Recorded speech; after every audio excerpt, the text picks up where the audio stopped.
Пошли. Все вместе. Какие ваши доказательства? They want you to comply. Cancel culture is about canceling. Кокаином. Up yours. Woke moralists. Up yours. This is systematic bullying that's happening. Woke moralists. Up yours. And they believe that they can then Woke shut us moralists. up. Up around and find out. Up yours. Woke moralists. They seem animalistic is what I mean. No, they're worse than animals. The woke mob, they ruin everything. They stop Ben Shapiro from going to events and speaking. They stop Ann Coulter from doing it. I will never surrender even a single inch of ground to a pitchfork mob. You never cave to the mob. We will never bow to the mob. Ever. No matter what. Do you see the final expression of cancel culture in terrorist groups like Up yours. We'll see who cancels who.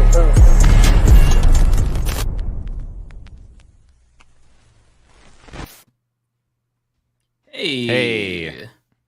Maybe I'll turn my lights on. How's Whoa. everyone feeling? It's bright. It's way better. Great. Everything's great. I'm feeling so good. So optimistic.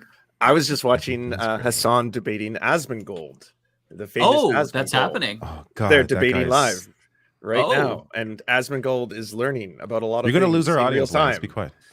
Oh, sorry. Yeah. Sorry. Oh shit! Where'd you all go? We can just stream it if people are But mad again, at I don't us. know why anybody would willfully watch. What's that guy's name again? Asmongold? What the fuck his name is? Asmongold. Asmongold? Ass. Yeah. Listen, Ass. there's like. Listen, Why would you there's ever a lot willfully of- watch there's a- that jackass? There's Right. a lot of There's a. I don't know why I'm so low. I just gotta scream.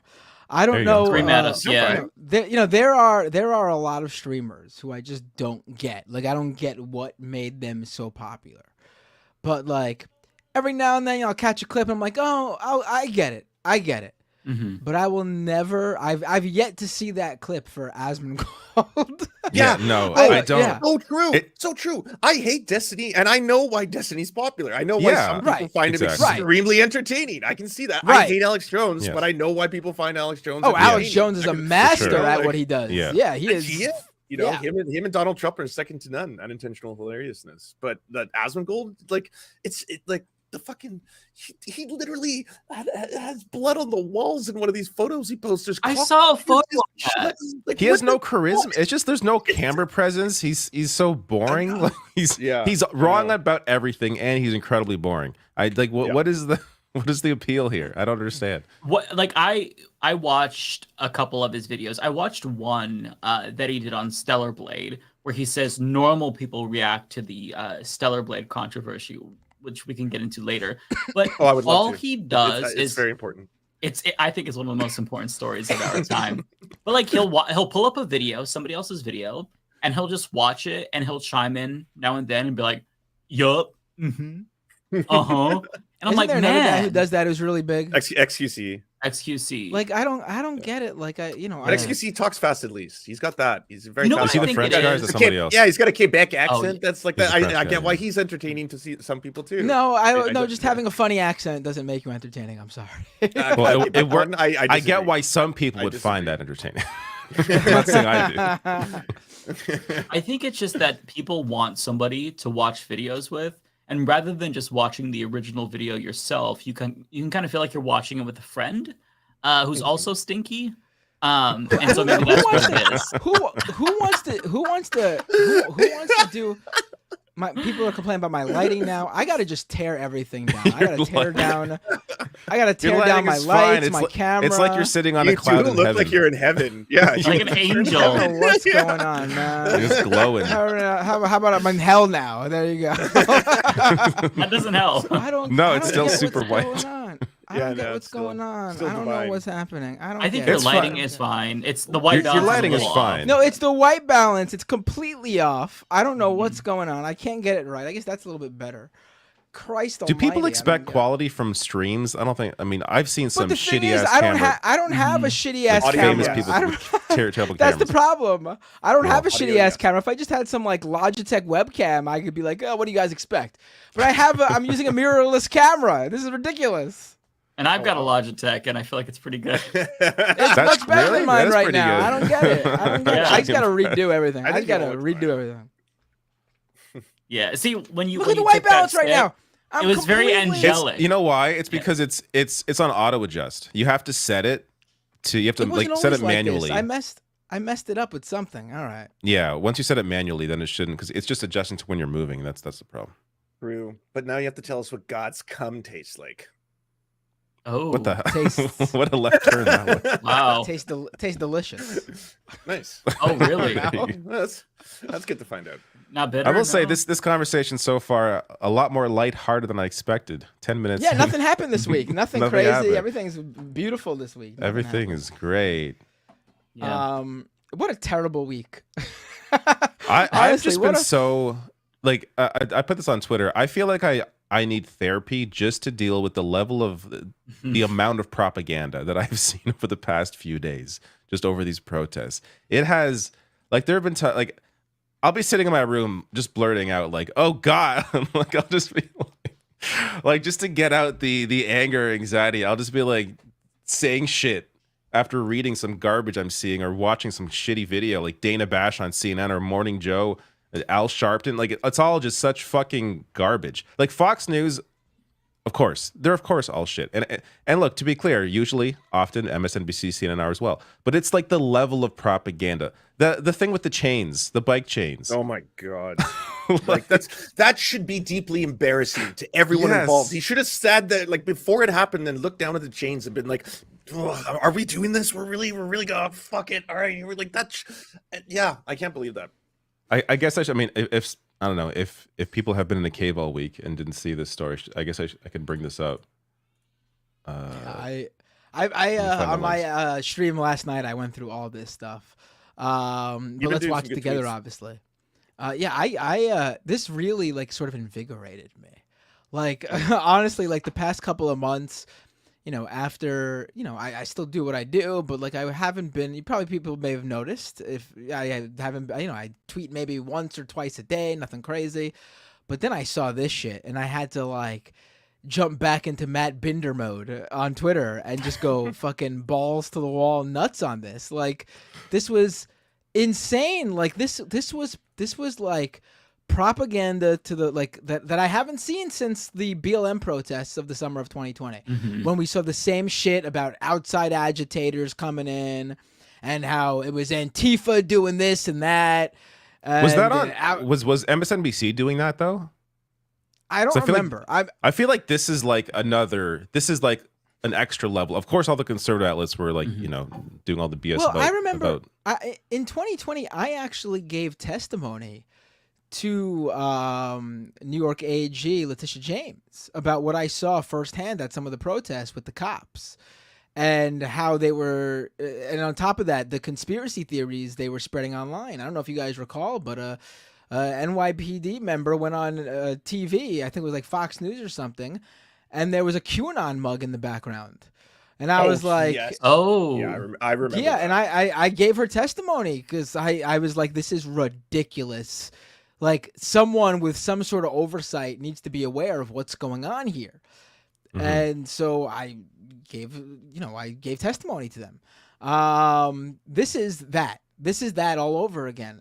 In fact, it's even worse because the mayor this time around is not only like just like quietly endorsing it, he's full on giving them the green light to go fucking nuts like this. Oh yeah, he's part of it. Yeah. He was sitting right beside him in that press conference where they, instead of a mic drop, it was like a bike lock drop. You know, where just said like, "Listen to how heavy this is. You hear that? You know this." Oh, we could play that too. That was so absurd. Here, let me play this video first. If go ahead.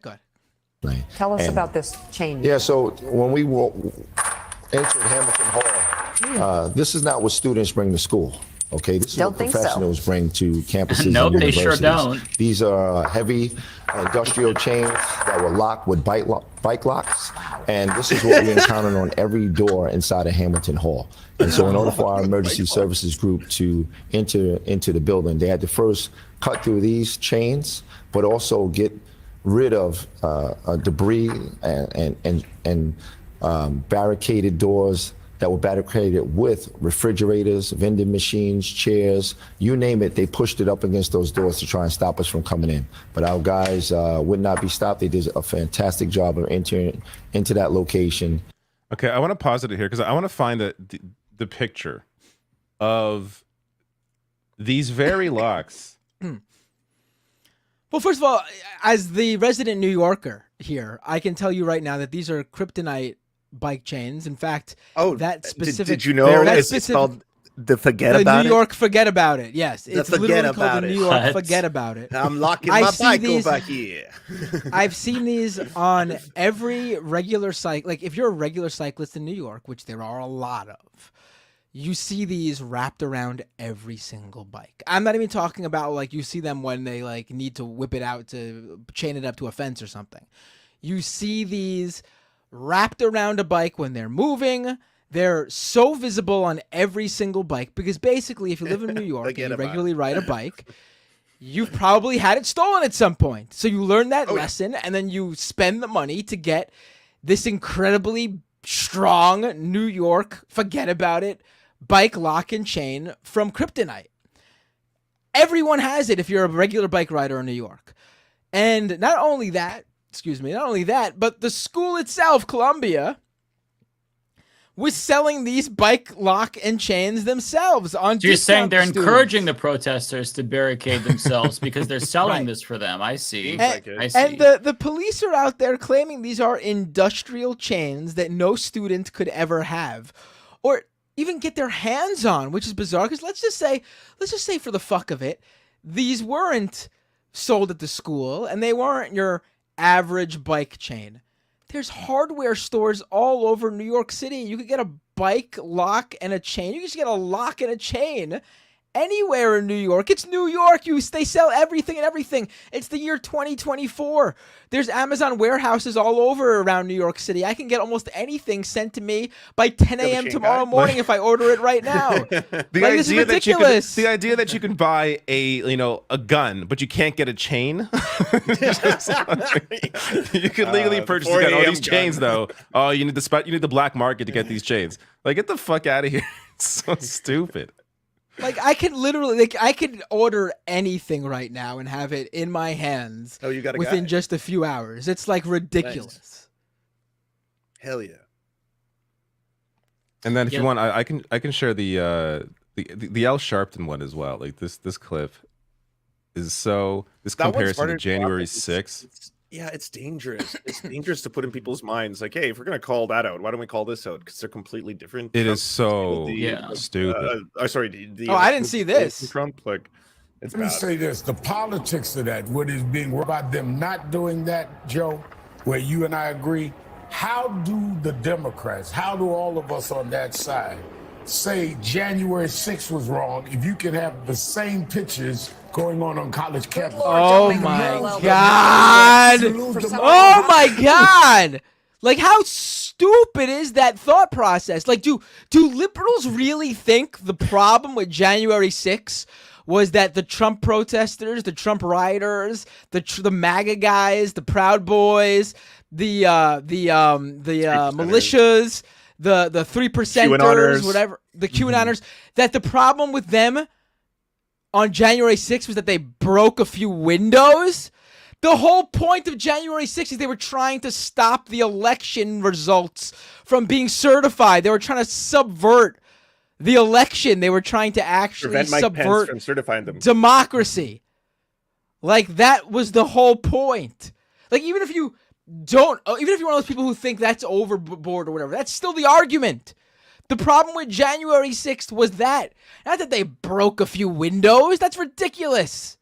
I also like this, him being like, did you not realize these two images are similar? I was like, when you play Call of Duty, do you think you're witnessing the Battle of Stalingrad in real time? Like, I don't get that logic. Yeah, but different things can be different still. It's wild, like. Also, after he said that, I don't know if you all heard, but Mika Brzezinski was like, you can't compare it to January 6th. She said it sarcastically because she said that a couple of days earlier, and there was criticism. Because it's really fucking stupid to say that this is indistinguishable from January 6th. If you think that your brain is broken, you are a stupid person. But there's been so much shit about these protesters on Fox News. What's his name? Mark Levin. He's not Lennon. Mark Levin.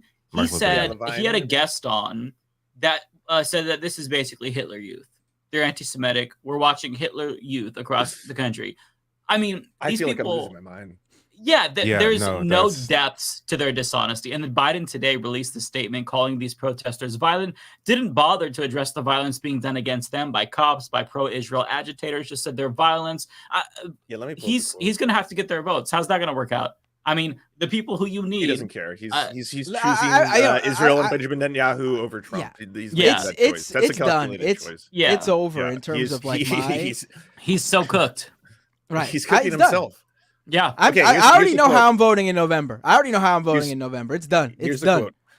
Violent protest is not protected. Peaceful protest is. Vandalism, trespassing, breaking windows, shutting down campuses, forcing the cancellation of classes. None of this is peaceful protest.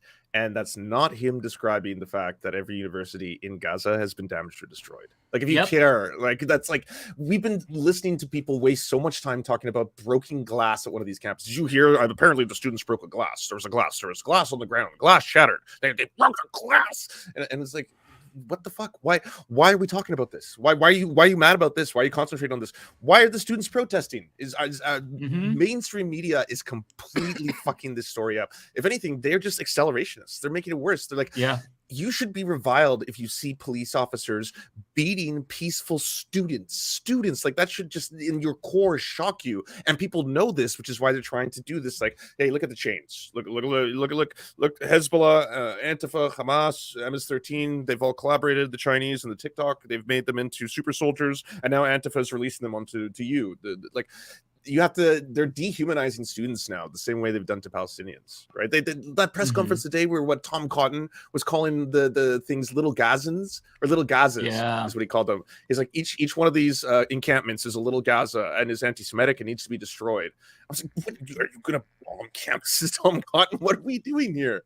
Did you all see Josh Hawley and his comment about these protests compared to what he said about Hong Kong protesters?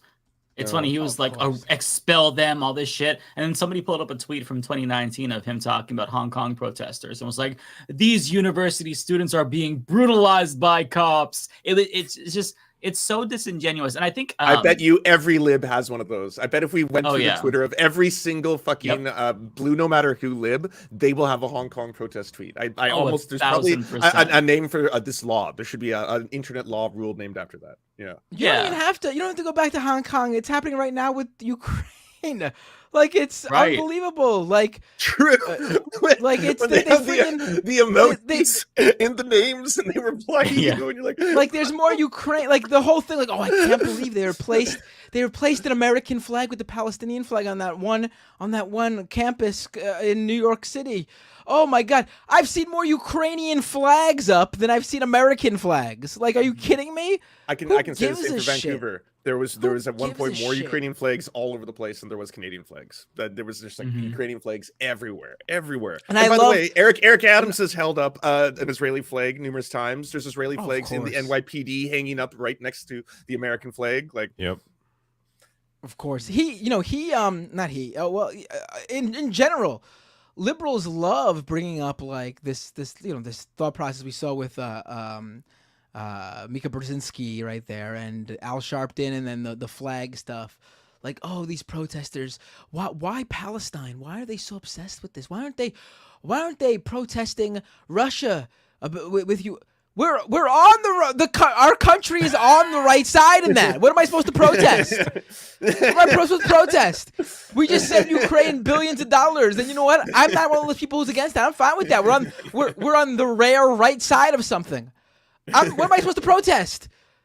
Putin, you can't hide. What am I supposed to do? What am I supposed to do? Putin's not listening to me. Who am I supposed to fucking listen? Wait, what am I supposed to protest Putin for? Oh no, Matt Binder is protesting me in New York City. I got to really quickly evacuate the plans to invade Ukraine. Like, who fucking cares? Yeah, they don't. Do they? I don't know. I don't know if it's stupidity or they honestly like they don't get the obvious connection where it's the U.S. government is funding this. Their universities are invested intertwined. In arms manufacturers. They're invested they are very in clear this. about their demands. They want them to yes, divest. People are just purposely not. And I'm saying people like, the media is just purposely not reporting the obvious reasons as to why people are doing this, and just instead deciding to show, or pretending that they're outside agitators. Or there's that one. Eric Adams was like, oh, this lady was there. She's married to a terrorist, and she's like a retired teacher. Her husband was not actually a jury couldn't find any reason to convict him. Yeah, he was caught up with the Islamophobia in the early 2000s after 9/11, the post 9/11 Islamophobia. The jury couldn't convict him of anything. He took a terrorist was on campus. What does that mean? Does that mean everyone on campus is Hamas? Like, even if it was true, I don't understand the point. She didn't commit any crime. She wasn't even there when this happened. She visited for 20 minutes. Here she is. A retired teacher saw inspiration in Columbia's protests. Eric Adams called her an outside agitator. Like, look at her. It's just, and she wasn't even there. Like, this is like the day before. She's like just sitting there, like nice, like kindly. She's just like, "Yay, I support human rights." I mean, like, these terrorists are there, like outside. She's bringing the chains. Like, so fucking stupid. This is just openly mainstream racism. Yes. I've never, like, I think we've said this before. Like, I don't know what else to say about this. In this country, everyone, left, right, center, it is okay to be racist to Arabs and people you think are Muslim or look Muslim. It's not just America. Our national newspaper, the National Post, put out a story on Sarah Chandler. I saw that. And in the headline, it was like she'll come back. She'll be back wearing a turban soon or something like that. That was like in the fucking headline of a so idiotic, newspaper. so racist. They've since had to take it down. Yeah, next she'll be wearing a turban. That's what it was. I'll make it clear. Obviously, there's racism and anti-Semitism and all sorts of horrible xenophobia against everyone. But there is usually a cohort that says this is the line we don't cross. There is no cohort for that when it comes to people who are perceived to be Muslim or Arab or Middle Eastern. It is A-okay in the West to call them terrorists, to say, oh, they look like this, they look like that. Their language is language you can't say those words in that language. Or stupid people think they're terrorist adjacent because, like, there's a lot of people in Canada who are sick. They're immigrants from India, and they were persecuted minorities in India as well. They come to Canada and they get treated like it's just like this. If you happen to have like slightly brown skin, all of a sudden it's like, oh, terrorist. Post 9/11 hysteria. Everyone's like, oh, we're better now. No, we're not. This tweet, by the way, is still up. This tweet's still up. Yeah. So it wasn't deleted, but maybe they changed the headline of the story. It's changed in the article online. I checked today. They didn't delete the tweet, but yes, the tweet is still worded the way it is. I do have one addendum to the story that I have to say because I'll be ashamed of myself if I didn't. The person who wrote this is the same person who was washing his body with dog shampoo and only found out it was dog shampoo when he saw the for pets thing in the corner. I don't know if you know the story. Oh, I forgot about that. Okay, Here's the link. The link's in the chat, the Streamlabs chat.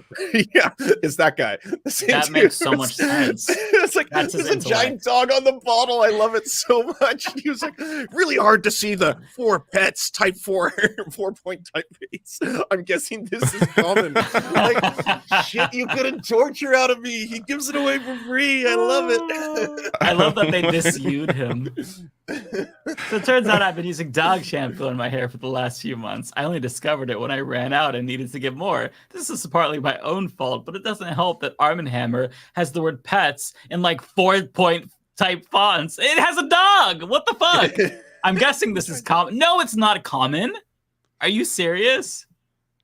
What I bet his aisle coat was- is beautiful though. After using, Did you go to that. PetSmart to get his shampoo? Like, what aisle was he in?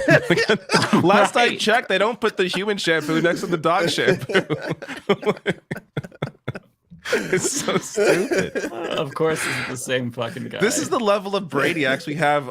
That's Canada's largest, or one of, if not the largest, newspaper in Canada. Like to be clear, it's a conservative paper, but it is large. It is a big paper, and that's the kind of shit they're fucking putting out there. Unbelievable. I mean, I gotta say, that one's pretty bad. But did you guys see that Dana Bash segment over here on CNN? God, that was so bad. My God.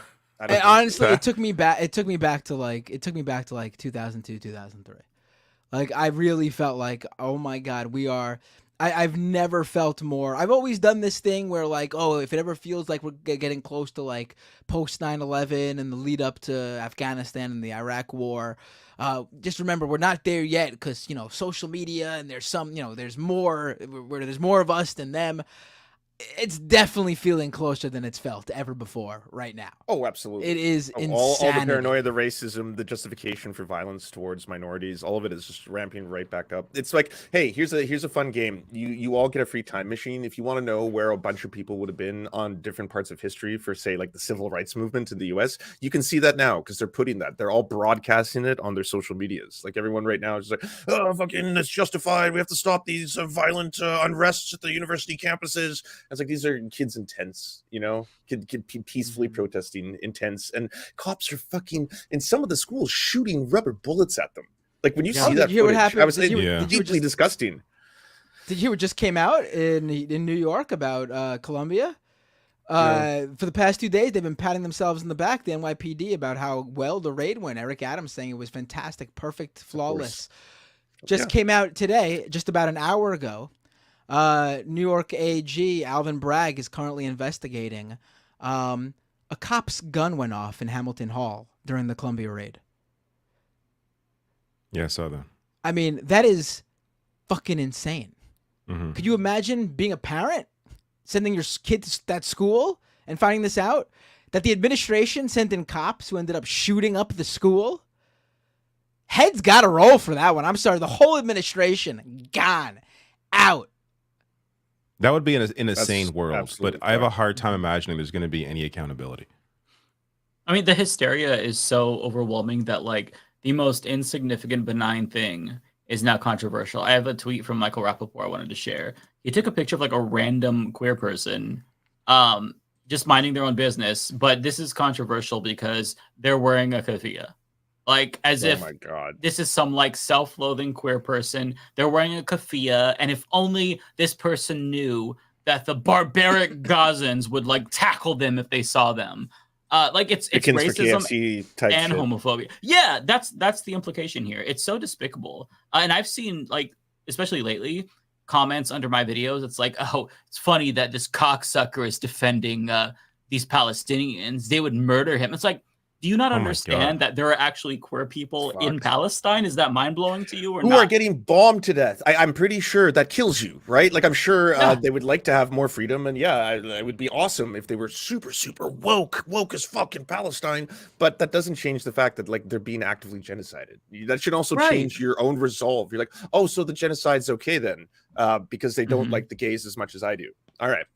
Yeah, I mean, who thinks that way? First of all, queer people are, I think, like, I don't know what the data is, but they're likely to support Palestine because when you're in this position where you're oppressed, you're going to side with the oppressed. Like, you have more empathy, I think, because of that.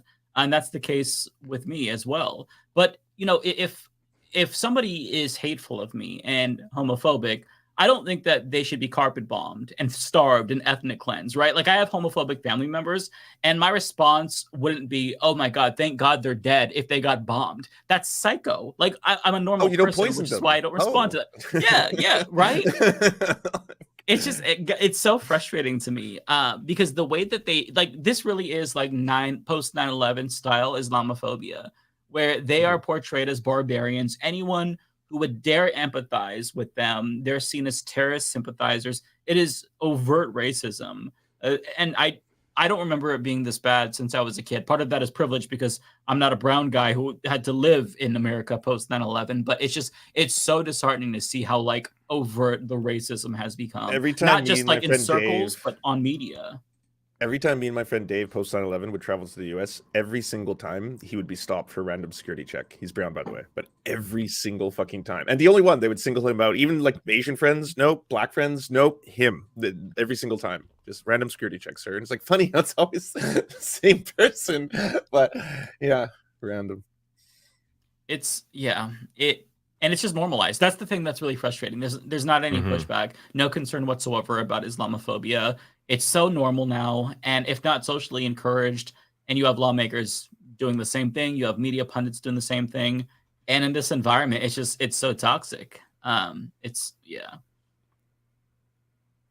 Yeah, it's fucked. You know, I think maybe the only good news to come out of this is that one thing that we didn't plan on, or I guess maybe the administration didn't plan on, is that this like proliferation of social media and addiction to it, untethered by the way, they're just kind of like, well, let the AI and the algorithms play with people's brains and we'll see how that goes. They weren't expecting this like unfettered ability to have an access to information to be able to debunk all this shit in real time. Like I'm seeing people on one end, the story comes out, and then in a couple fucking minutes I see Binder's on the case, and then all of a sudden, boom, all the tweet threads start popping up, right? And you start seeing all this shit, and it's like, yeah, holy shit, people don't have to buy the lies, right? Like, but they still do it. You still do have the cops with the chains and all that fucked up shit. Yeah, I almost have like, I wouldn't say empathy, but like some understanding as to how people got brainwashed during 9/11, because there wasn't as easy access to information to debunk all the garbage that they were being told.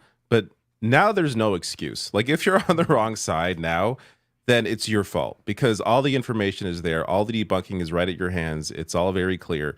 And it's just, it's obvious. Like this is I would say the one difference now compared to back then is that I feel like we're just a lot better informed now.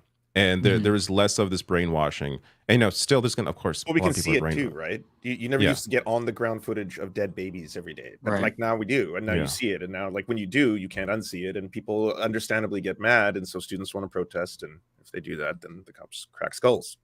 Yeah, and they're violent for occupying buildings, apparently, which that's new to me because that's literally civil disobedience.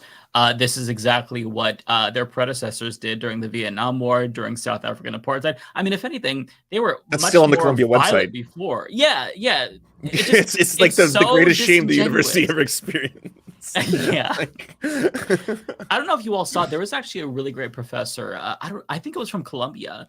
Defending these students, and everything he said was so perfect. I'm actually going to try to find the clip because I think that things like this are really important.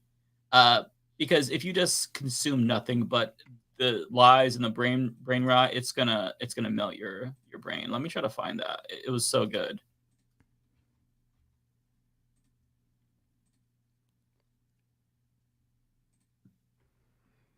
I hope I bookmarked it. It's gotta be very quiet.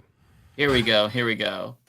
It was posted by Steven Donzinger. Let me see. Copy and paste. By the way, if you guys want later, I could play some of that Dana Bash thing. I just don't know if we want to melt our brains again. If you want, I wouldn't mind seeing it. Play it, and then I'll give us the palate cleanser. I haven't watched all of it, but I began. I'm like, this is enough for me. It was so bad. I watched it. It was. We also got to play at some point Cornell West, like unloading onto Pierce Morgan. Yes, I got that. Oh, I missed that. Too. I didn't see that one. Awesome. That's recent. I got that too. Yeah, it just came out today. We called him a racist. The worst thing you can call a white person. College campuses across the country. This was the scene just a short while ago at the University of Wisconsin-Madison. Police clashing with protesters. 12 people were arrested. Hours earlier, protests rocked the University of Arizona, where campus police used chemical irritant munitions to remove protesters. All the footage is showing the Around police same basically time at accelerating or UCLA, instigating violence, though, Israel even and in the spin. Pro-Palestinian groups were attacking each other, hurling all kinds of objects, a wood pallet, fireworks, parking cones, even a scooter. And before that, only one side threw all that stuff, right? Yeah. Interestingly, that wasn't mentioned there. God, she's such a bad propagandist. Protesters barricaded themselves inside a campus building. 300 people were arrested at Columbia and City College of New York. But it is unclear how many were actually students. New York City Mayor Eric Adams warned this morning that professional outside agitators are getting involved. Wasn't just 2 outside agitators arrested? Isn't that what he admitted? They got new 2 leaders. Who was one of them was that woman who was the wife of a terrorist who wasn't the wife of a terrorist, and then there was another 60-plus-year-old woman who was just some like longtime activist who was invited to do like a sit-in discussion during one of the days. Who was also not there the day. The way they stretch the truth. Yeah. Now though they're finessing the numbers to throw in City College too, even though the claim was always that they said Columbia was taken over by outside agitators who had no affiliation with the school. They're throwing in the City College numbers, which is a public university, and also they're counting people who were arrested on the street, who were not on the campus, but they were there that night supporting the protesters from outside the campus, but they got arrested, so they're throwing those numbers in there. It's just ridiculous.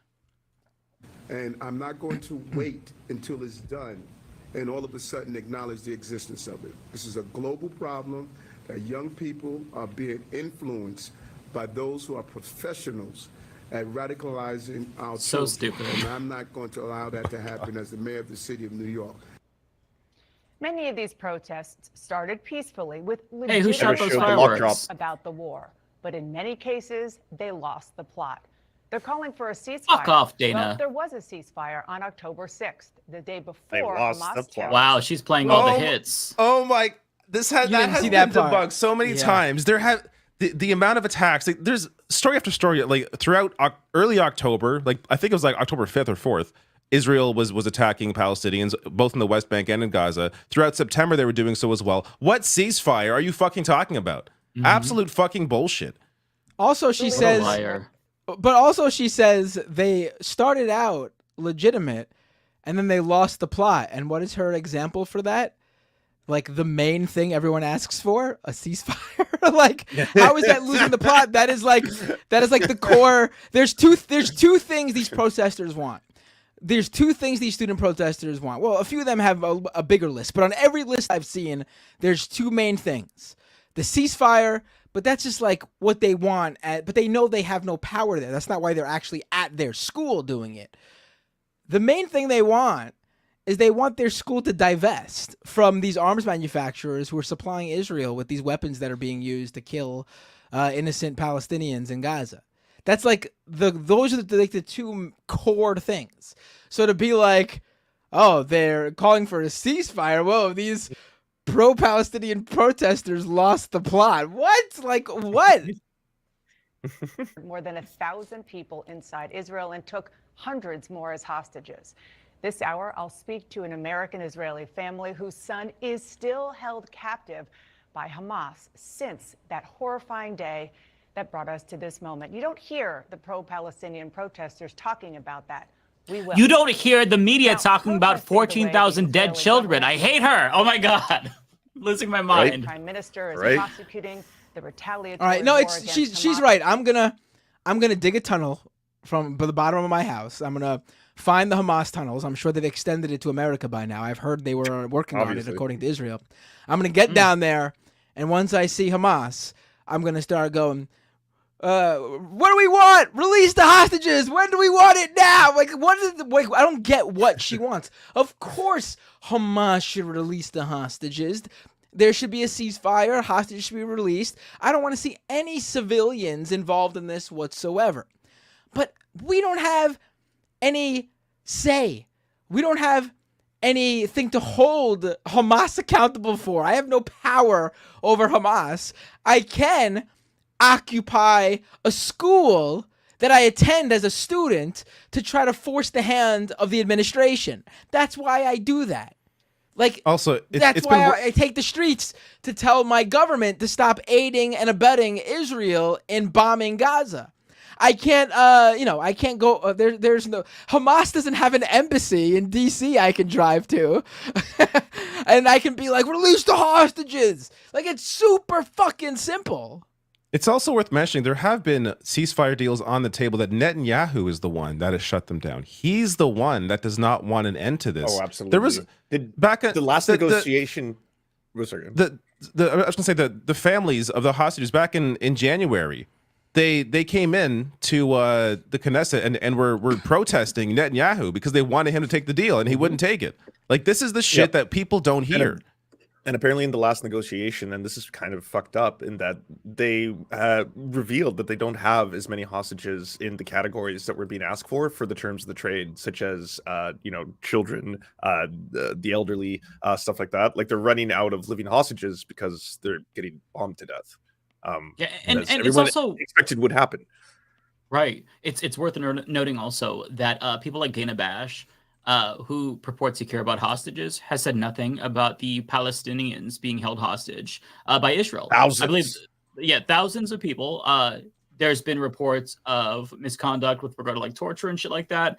No, just not a peep from them about this, but they care about human rights. Or the sexual assault of children. That's another one. There's like lots and lots of kids that have been detained without any fair due process or justice. And then there's rampant reports of sexual abuse of children as well. That's all fucked up, right? Like that is, I hate. He doesn't care though. Like you cannot like even the Piers Morgans of the world who are trying to both sides of this. Like, oh, I bring on people from the left and I bring on people from the right to talk about this. You can't both sides of genocide. No. Like it's just like they'll throw out. It's grotesque. They'll throw out that all those Palestinian prisoners are there because they're criminals or terrorists or something, even though they're like a bunch of kids.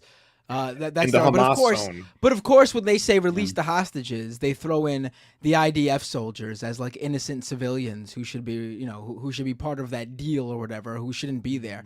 I'm sorry, like my problem with Hamas is that they went after innocent civilians. I think that's wrong no matter what. But in a war, in an occupation, in a blockade, they're allowed to go after the military that's putting their boot on their neck. I'm sorry. Those are enemy combatants. Yes. Hamas is one thing. Making Jewish students feel unsafe at their own schools is unacceptable, and it is happening. What about the cops that make the Jewish protesters feel unsafe? Does she care at all about that? Or even there was a giant the protesters generally. Like there really is this complete otherizing of like, how about the Palestinians on campus? Right? Do they feel safe? Like they don't exist? Yeah, they don't care. Arab Americans, Muslim Americans, do they feel safe on campus? I deserve to go here. We pay tuition. This is our school.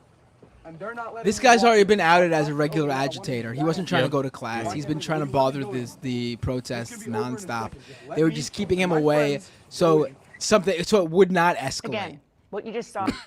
Oh my God. And those types of people, what they do is they'll pretend as if they're so outraged because of what the protesters are doing. They just don't agree with the protesters. Like currently at my university that I graduated from at PSU, they've taken over the library and they've renamed Miller Library to Rafat Al-Arir Library. And then you have people screeching about that on Facebook saying, oh my God, we can't even use the library that we're paying for. It's like, first of all, nobody uses the library. I was like one of the 3 people in the fucking library all the time. Nobody uses the library, so shut the fuck up. Second of all, like you're just clutching your pearls because you don't agree with them. They are peacefully protesting because they want their university to divest from Israel. And you can't be honest. Like they are incapable of engaging in good faith with anything that these protesters have to say, with anything that anyone who's anti-genocide has to say. And I'm so sick of it. Yeah. Or in Los Angeles, harkening back to the 1930s in Europe. And I do not say that lightly. The fear among Jews in this country is palpable right now. Yes, you do. It couldn't be lighter. The anti-genocide protesters are like the Nazis. Shut the fuck up, Dana. There are so many Jewish people to the Holocaust with students. Like that's ridiculous. A lot of these protests are like they're partially led by Jewish groups, like Jewish Voice for Peace, Independent Jewish Voice. Like these, this is so. It turns out they were right. By the way, there was a dissent of a whole bunch of violent and racist people who were attacking Jewish students, cops, police. Yeah.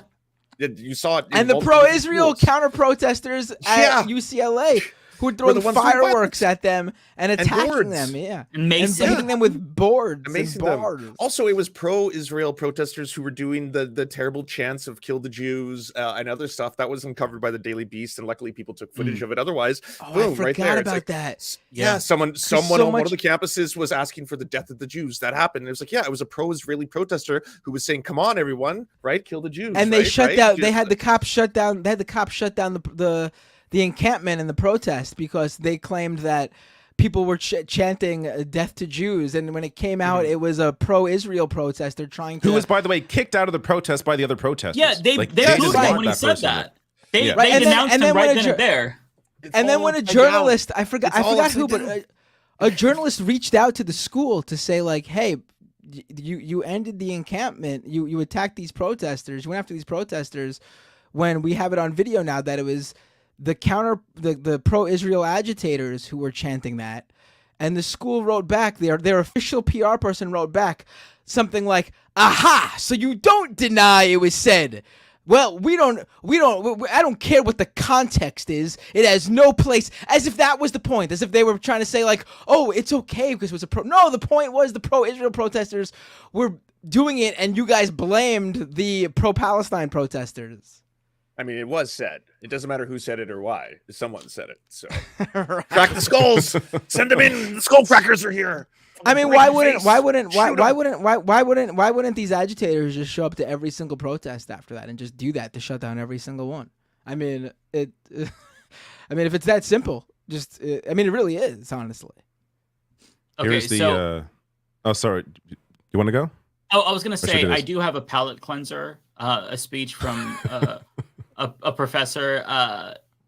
Steven Donziger just shared it. Do you want to watch this first and then get to that? Because this is going to be better to close it off with, I think. We'll end with the palate cleanser. Okay. So this is I mean, you know what this is. Piers Morgan, who does things for clicks, and this was fucking great. Let's be really clear. Piers Morgan has been both sides in this so much and wants credit for it all the time. Oh, he loves it. He brings people on, and then he'll be like, I talked to both sides. I just want to know whether or not he has been consistently vilifying any pro-Palestinian voice that comes on, demanding they condemn Hamas. Like, do you condemn Hamas? Yep. Do you condemn Hamas? Do you and then never says do you condemn Israel? Do you condemn the actions of the IDF? Do you there's none of that. It's always just October 7th was really bad. Can we please acknowledge how bad October 7th was? Can we acknowledge how evil Hamas is and that they murdered and slaughtered people, that they are raping women? Can we talk about that?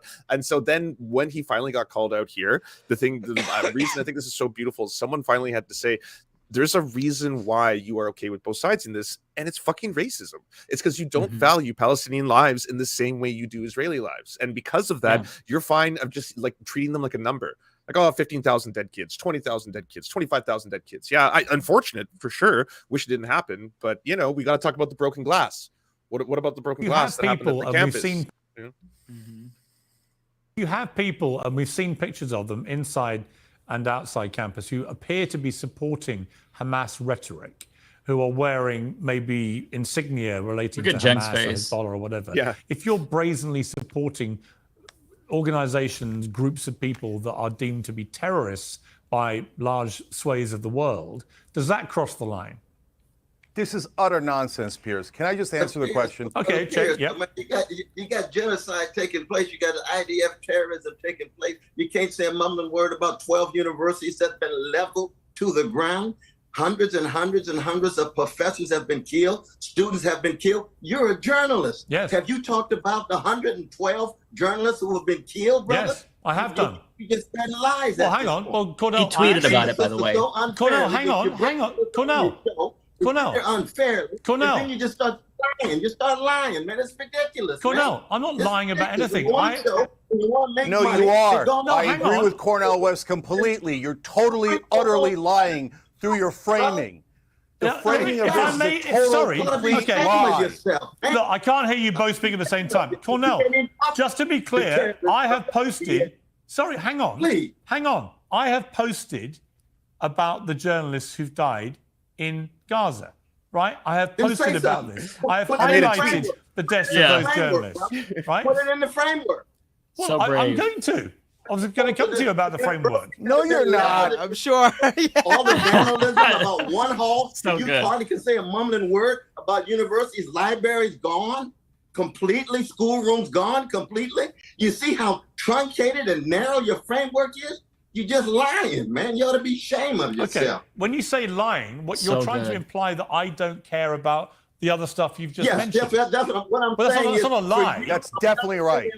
Well, not have the same value as an Israeli life. That's what I'm saying. Okay, let me bring in Cenk. Let me bring in Cenk here. Let me bring in Cenk. Okay, let me bring in. You have people. So you can only upload 2 minutes worth, but later on when they're talking, like he finally, I guess he didn't hear him say racist at that point because he gets so offended. Like literally the worst thing you can call a white person. All of a sudden, how dare you? I am not racist. I am not. Shame on you. Shame on you. You know, with the hard cis, how could you say that? Like he says shame on you. Does he say that? Yeah, he says shame on you to Cornell West. He also says, "I'm sitting here and you're screaming genocide, genocide support at me, and it's just not acceptable." Terrible British voice, but I have a video about this coming out tomorrow, and it was so good because both Cenk and Cornell flipped the tactics that Piers uses on the pro-Palestinian people on him, and basically got him to inadvertently admit that he was racist because they're like, okay. Do you condemn the pro-Israel agitators? Piers would not, because he's like, oh, well, I have to do my research. It just happened last night. And then Cornell asks him, do you condemn the IDF as a terrorist organization? He said, no, I don't think that they're a terrorist organization. So like, okay, well, then you're a racist, because if Hamas is terrorist for killing people, why is the IDF not terrorist for killing exponentially much more people? And he was apoplectic because they wouldn't let him get his talking points out, and it was so good. At the beginning of that clip, Piers is actually talking to that woman there with the glasses. I don't know her name, but Cornell West and Cenk had to butt in because at that point in the interview, it was like 15, 20 minutes, and it was just this huge, long setup of nothing but bullshit, spewing the same stuff that we've heard, you know, from Dana Bash and others like that. So, yeah, that was amazing. Credit to Cenk and Cornell. I have my criticisms of Cenk, but goddamn, he fucking crushed it and deserves a lot of credit for that. It was so good. Same with Cornell. Absolutely crushed it. I actually think Cenk dropped the ball here. Because I mean he's running against Cornell West and he was just agreeing with him. He should have been going after Cornell West. So is that still a thing? Are they both still running? I know Cornell. I mean, I know Cornell West is. I don't know about. I don't think Cenk's still doing anything, is he? Yeah, I'm not really Cenk sure. Cenk also hasn't dropped out, or at least I haven't heard him drop out. Yeah, I honestly don't know. That's not as bad as Marianne Williamson, who dropped out and then went went back in, and then dropped out and then went back in again. Is she still in? Her campaign's still active. She reactivated it. I can't even follow this shit. Like I don't even know what. Okay. Oh wait, I'm being told that Cenk has dropped out. He has. Okay. Yeah, I thought he did. Okay. Yeah. Wait, hold on. Someone said Mania is over. Cenk. Oh wait, where'd it go? Cenk suspended after California primary, I think. Well, it's a good thing he took it to the California primary. You never knew what could happen there.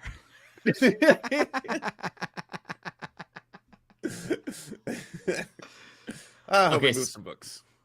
All right, I gotta play this video for you all. It is the palate cleanser that we need. This is by the way, Rashid Khalidi. This is the author of really great books about the Middle East and Palestine. He's Palestinian himself. He talks about his experience in Lebanon when Israel was bombing them. Can't recommend this enough, but let me go ahead and play it. My name is Rashid Khalidi. I'm the Edward Said Professor of Modern Arab Studies at Columbia University. I've been teaching here for a total of 22 years. When I was a student back in the 60s, we were told we were led by a bunch of outside agitators, by politicians nobody remembers the name of today. We were the conscience of this nation when we opposed the Vietnam War and racism. Back in 1968 and 1969 and 1970, the Vietnam War stopped because the people opposed it. And the people who led that were students. And the students who led that were here at Columbia and at Berkeley and a few other campuses on this fair Turtle Island. Students have been on the right side of history at Columbia and at other universities ever since the 1960s. We today honor the students who in 1968 opposed a genocidal, illegal, shameful war. Columbia University honors them. They're on the Columbia website. You can check it out yourself. 1968 is commemorated. One day, what our students did here will be commemorated in the same way. Yeah! True. They are and they were on the right side of history. And that will go down in history. That when the change finally came, and finally the American people who have already opposed this war, who've already opposed this genocide, are able to force their craven politicians to stop it, which we can do. The United States is part of this war. Every plane bombing Gaza is an American plane, F-16s, F-15s, F-35s. Every helicopter, Apache, is American. Every bomb drop is American. Those are our taxes. Those are our representatives. Shame on them. And shame on the administration of this university. They will go down in infamy for having done what they did the other night. Today, nobody remembers the names of the administrators and the trustees who ordered the police onto the Columbia campus on 1968. They have gone down in ignominy. So will these leaders, President Shafiq and the Board of Trustees. And the students will be remembered one day on a Columbia website as the people who helped change the course of this country. Together with the brave students up at CCNY, we should shout out to them. Together with the students at NYU, FIT, all over this country. What we are witnessing in terms of police repression is a tiny fraction of what people under occupation in Palestine have been experiencing for 56 years. The kettling, the checkpoints, the blockades, the police dragging students out. Many of them were injured last night.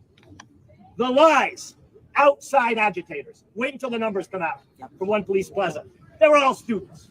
They were our students. And we are ashamed of our university for, instead of continuing the negotiations that many faculty were happy to be part of, decided to bring in the NYPD.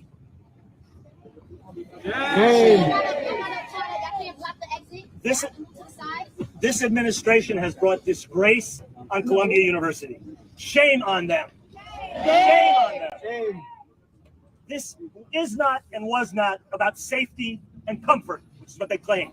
Do we feel safer today that 100 more students have been processed down at one police plaza? Do we feel safer today that faculty and students cannot get onto their own campus? Of course not. This was a craven capitulation to external pressure. The students didn't want it. The faculty didn't want it. Outside forces wanted it. The politicians, the media, which has shamefully failed to report so much of what's actually happening here. Shame. And which has exaggerated incidents instead of looking at the whole picture. I don't want to talk more about the media. This is not about safety and comfort. This is about the moral issue. This is not about safety and comfort. This is about a genocide being carried on with American money and with American weapons against a people that has been living under occupation for generation after generation after generation. That's what it's really about. That's what the students were about, and that's what faculty and staff for Justice in Palestine are about. Why are your supporters trying to block that? We are faculty and staff who believe that our students should be safe. All of our students should be safe. But the right to protest, the right to free speech, and academic freedom, which is being infringed as we speak, university protocols, the arrangements that this university made since 1968 to deal with these things have been swept aside in an arbitrary fashion by this administration in response to external pressures. Shame on this university. Shame. I repeat one more time. This is not about Columbia or CCNY or Berkeley or UCLA or any other place where the students have risen up. This is the conscience of a nation speaking through your kids, through young people who are risking their futures, who are risking suspension, expulsion, criminal arrest in order to wake people up in this country. It's absolutely essential. Public opinion's already with us. It's just the politicians, the media, and the trustees and administration of this university who are blind, deaf, and dumb to the demand of a moral imperative coming from our students. Thank you very much. Yeah, that was fantastic. Yeah.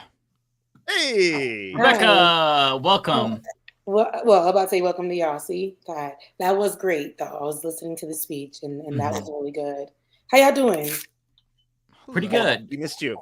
Right. Yeah, we missed you. How are you doing? I'm doing great. I'm doing good. Went to see my family, and because I just needed to go see my family, and just spent some days there, and then I'm back. So yeah, I missed y'all though. Yeah, I will say I think your wrong mic is on. Oh, okay. It sounds like computer mic. wasn't blood. Let's try. Oh, all the chats just lit up. All the Oh yeah, chats. wow. Yeah, they're all like, Rebecca, look at the love for Rebecca. Needed some happiness. All right, the mic There is we back, go. but yes. Oh, there we go. Oh, that's good. No, but that speech was great, though. I'm glad that one of the professors were speaking up in that type of way. So that was good to see here. Yeah. Mm-hmm. Oh, Yeah, I wanted again- to quickly say this before I forget. The two Canadian encampments that have started, one of them is at UBC.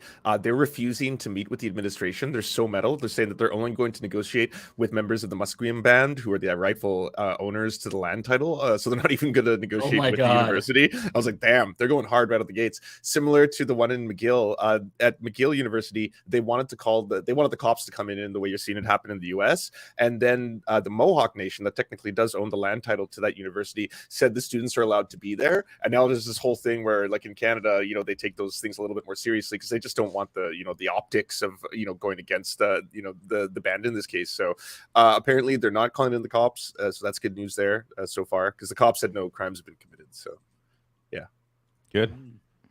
Yeah, shout out to all of the protesters. I think that they're bold, courageous, and even though you're brave, sad, beautiful, you're sad right now to see everyone demonize you in the media and politicians. 10 years from now, 20 years from now, they're going to look back just as we all look back at the Vietnam Wars and the anti-apartheid protests. You all are the heroes. civil rights movement, right. or feminist movements. Like, who was on the other side of that? Like now, like I said, now you get to see every single person what they would have done at that moment in history. They're showing you their ass in tweets. Like they're showing you what they would have done. I will say though, Lance, you call them beautiful. Well, Megyn Kelly has something to say about that. Here's a That's a good segue. Oh my God. That's a good segue. that really is damn. No, why are they so unattractive? I would just like to debunk Lance's misinformation. They're in fact butt ugly. A lot of fun. And by the way, why are they so unattractive? I really legitimately want to know. Why are all the protesters so homely? I don't think they're unconnected. I'm not going to lie. I think attractive, smart people are not drawn to this nonsense. They're living their lives being successful. It's the unattractive and or dumb people who feel the need to do this to feel like they matter. Sorry. I'm sorry, is she 9 years old? This is like, you're ugly. Like, what? She's actually a 53-year-old woman commenting on the attractiveness of teenagers. That's what she is. What the She's fucking weird. Wait, hold on. When did she start looking like this? I haven't seen her in a long time. I think she was like a web show now or something. I don't know. What? The times is gone. Like, she was fired again and again, and then ended up here. I've been a motherfucker to some people, especially the evil ones. When you're nasty, there's a lot of work done. She's not moving, not anything on her face. Calling unattractive. Oh, I just thought that was the video player, but now I've learned. Right? Are we serious? This is like, she really called children unattractive and saying that they just want to be seen. It's so petty. It's so petty. We should change our podcast. We should change our podcast name to The Uglies. That's what we should be. The Ugly Mafia. Bring that up for a second. Bring that back up for a second. Bring that back up for just 1 second. I just want to point out that, like, when a leftist hears a really salient point made online, someone really breaking down an issue, going through a policy in a way that maybe other people haven't looked at before, breaking down history and the historical connections to current movements, and someone goes like, man, check out this thread, they nailed it. For a conservative, all you got to do to get a Megyn Kelly nails it is, why are they so unattractive? Why are the protesters so homely? Like, Megyn Kelly nails it. Like, what did she nail? Uggos. Salient point. You're ugly. Wow. Yeah. I mean, honestly, it's representative of the intellect that conservatives are capable of. That's it. Just like, oh, really? You're protesting? Well, you're ugly. Okay. I don't also, like all their faces are covered. What are you even seeing? Like, how are you even judging anything? They are kids. and their children. Right. Like, what are you? What kind of weirdness is that? And you're in your 50s. The other one was what they said. Why are they so unattractive and why are they so homely? So I've never really word. I've never used homely, but I know that also means unattractive. I don't know why homely. I don't know why that would mean that. Like, That's an but old-timey saying, I think. It yeah. is. So that's Yeah. so vintage. First of all, these old people have taken the Twitter to use their fingers to call children, and what they're doing. Just because you don't agree with something, I mean, have better words for that. Like fight back. Yeah, with have something else. an argument. There was no argument. You've grown. You've worked in media for a long time. I haven't seen that lady in a long, long time. But you worked in media. I feel like you know how to, like, there had to be something in that monologue. You gave us this, that they're so unattractive, but they want to be seen in it forever. And that's like, this is what you're giving. And then, like you guys were saying, we're gonna. She doesn't care about that. Yeah, I mean, I'm sure she does until this stuff starts biting all these people in the behinds. We still remember. We can only hope that's going to happen. We still remember her saying that Santa was definitely white. He's not black. Do you remember that weird little tantrum she had? Not to mention all the people that sold everybody on the Iraq War are still on television, still, in positions of power. Like, it's unfortunately, it appears, at least the past, 30 years, nothing has bitten anybody in the ass that has any power. Yes. Her children's children, look, her children's children may be affected by this. Like those people that we see in those 50s old videos. We're like, yeah, now that's your grandmama there. Like, now we know your grandmama. He was the one walking down the street with the rock, walking with your grandmama. So yeah. Hopefully, I don't like that though. Go ahead. Well, I'm losing my mind watching every day on the news, seeing the police not going after war criminals, but instead going after kids. You know? Arresting kids, beating kids up, shooting kids, fucking tasering kids, spraying kids with chemicals, just fucking up kids. It's just wild, and people just like, I guess, accepting it. Yeah, I guess it's just like yeah, and just like okay. That's just what's gonna happen. Peacefully protesting in a tent, are ya?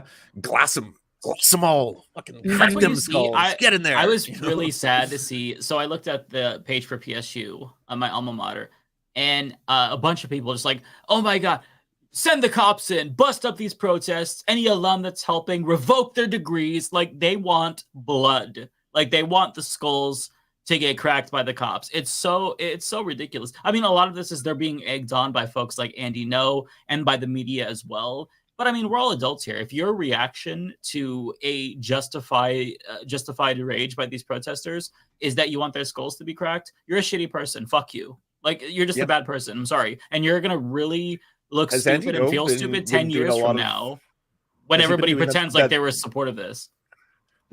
Have you been following Andy No? Has he been doing the whole like milkshake, concrete, silicone rod struck me in the face as the dildo was thrown by Antifa kind of stuff? He hasn't done that, but he's been to PSU and his video, he's just showing it. Like, it just looks like any other encampment, right? And there's graffiti on like the windows of Miller Library. Who gives a fuck? Oh but, my like, God. Look at this graffiti. Graffiti? Ignore the tens of thousands of dead civilians. Look at this graffiti. But if you look at what he's saying, he's yearning for Portland police to come in and just crack some skulls. But he's like, I really don't think that there's going to be enough cops to be able to take all of this down. You got to do a fake British accent when you do it, Andy No. Oh, right. I forgot about that. Yeah. Such a dishonest bastard. I hate this, that like people, they're so, it's the dishonesty is driving me nuts. Like, it really feels like I'm being gaslit 24/7. Yeah. Like when it comes to those people, I don't need to know what Andy No's doing. I don't need to follow. Like, he's not on my timeline. I don't gotta fucking see that garbage. He's a dangerous guy. He's a fascist. He's a fascist propagandist and a liar. But he's a crybaby. And a pick-me. Victim. Yeah, and a pick-me. I hate him. Like, what a piece of shit.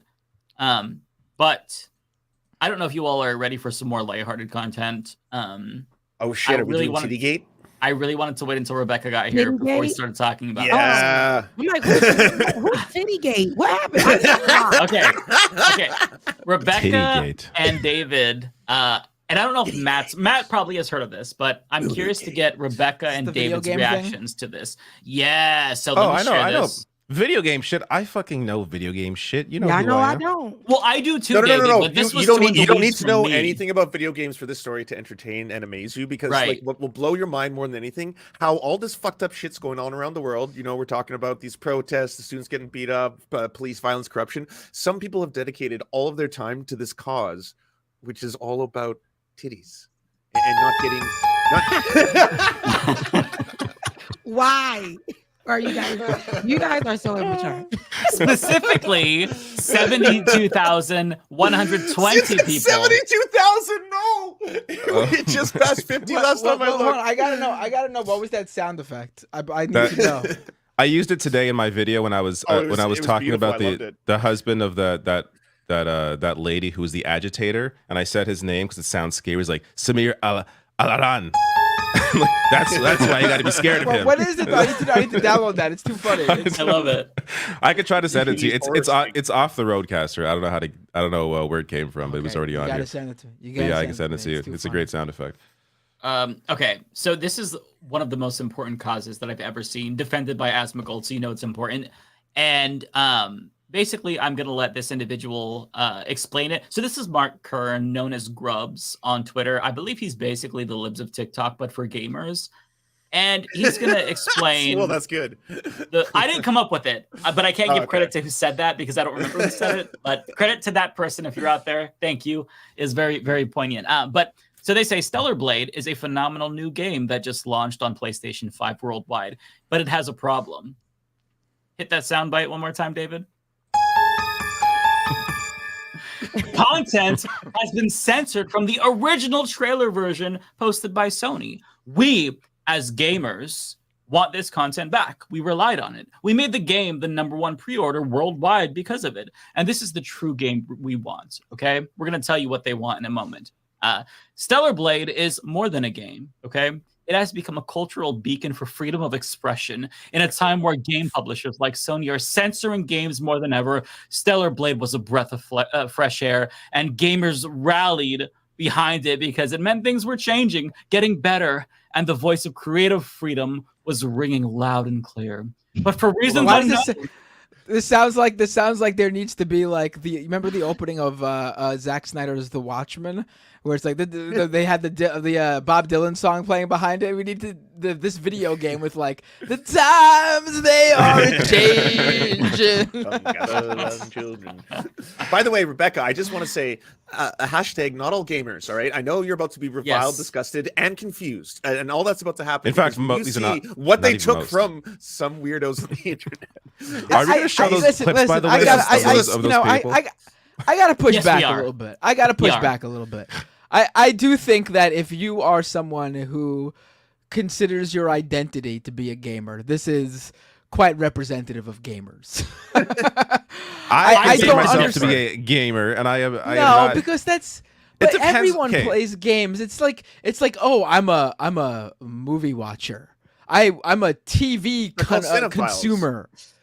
But that's someone who's super into specific, like if you want to be like you're a horror game person or whatever, or you're really into like a specific type, then call yourself that. Like there's no one who's just like, I'm a eater. I eat. I mean, it's just like a basic thing. Eater is is another word. But is content here? Is content here equal to boobs? Okay, we have to show. Yeah, you have to explain it. We have to show Rebecca what they took from you. You know what we lost in this war. Okay, what we could have had, and then what we were given instead. AKA, Lance, do you have the thread? Because I still actually haven't been able. I've seen it, but I haven't been able to grasp what exactly they changed from the original content. It's literally 25% of titty skin. I'm not even fucking kidding. Here, it's I'll find 25% of and I saw a have to great be image clear that was the here. comparison. I'll see if I This can is find in the this character, it's an alternative costume. So you can change the costumes of the character. It's not about the default costume. It's about the 7th costume you can have has 25% less cleavage, less titty skin. And that's what they're So we're really getting about. less cleavage. And for that reason, people are speaking out. Brave individuals like this individual named Brave Mike. I've seen this individual, video too many okay. times. Hello, my name is Michael Lyon, and I bought a PS5 because I wanted to play Stellar Blade.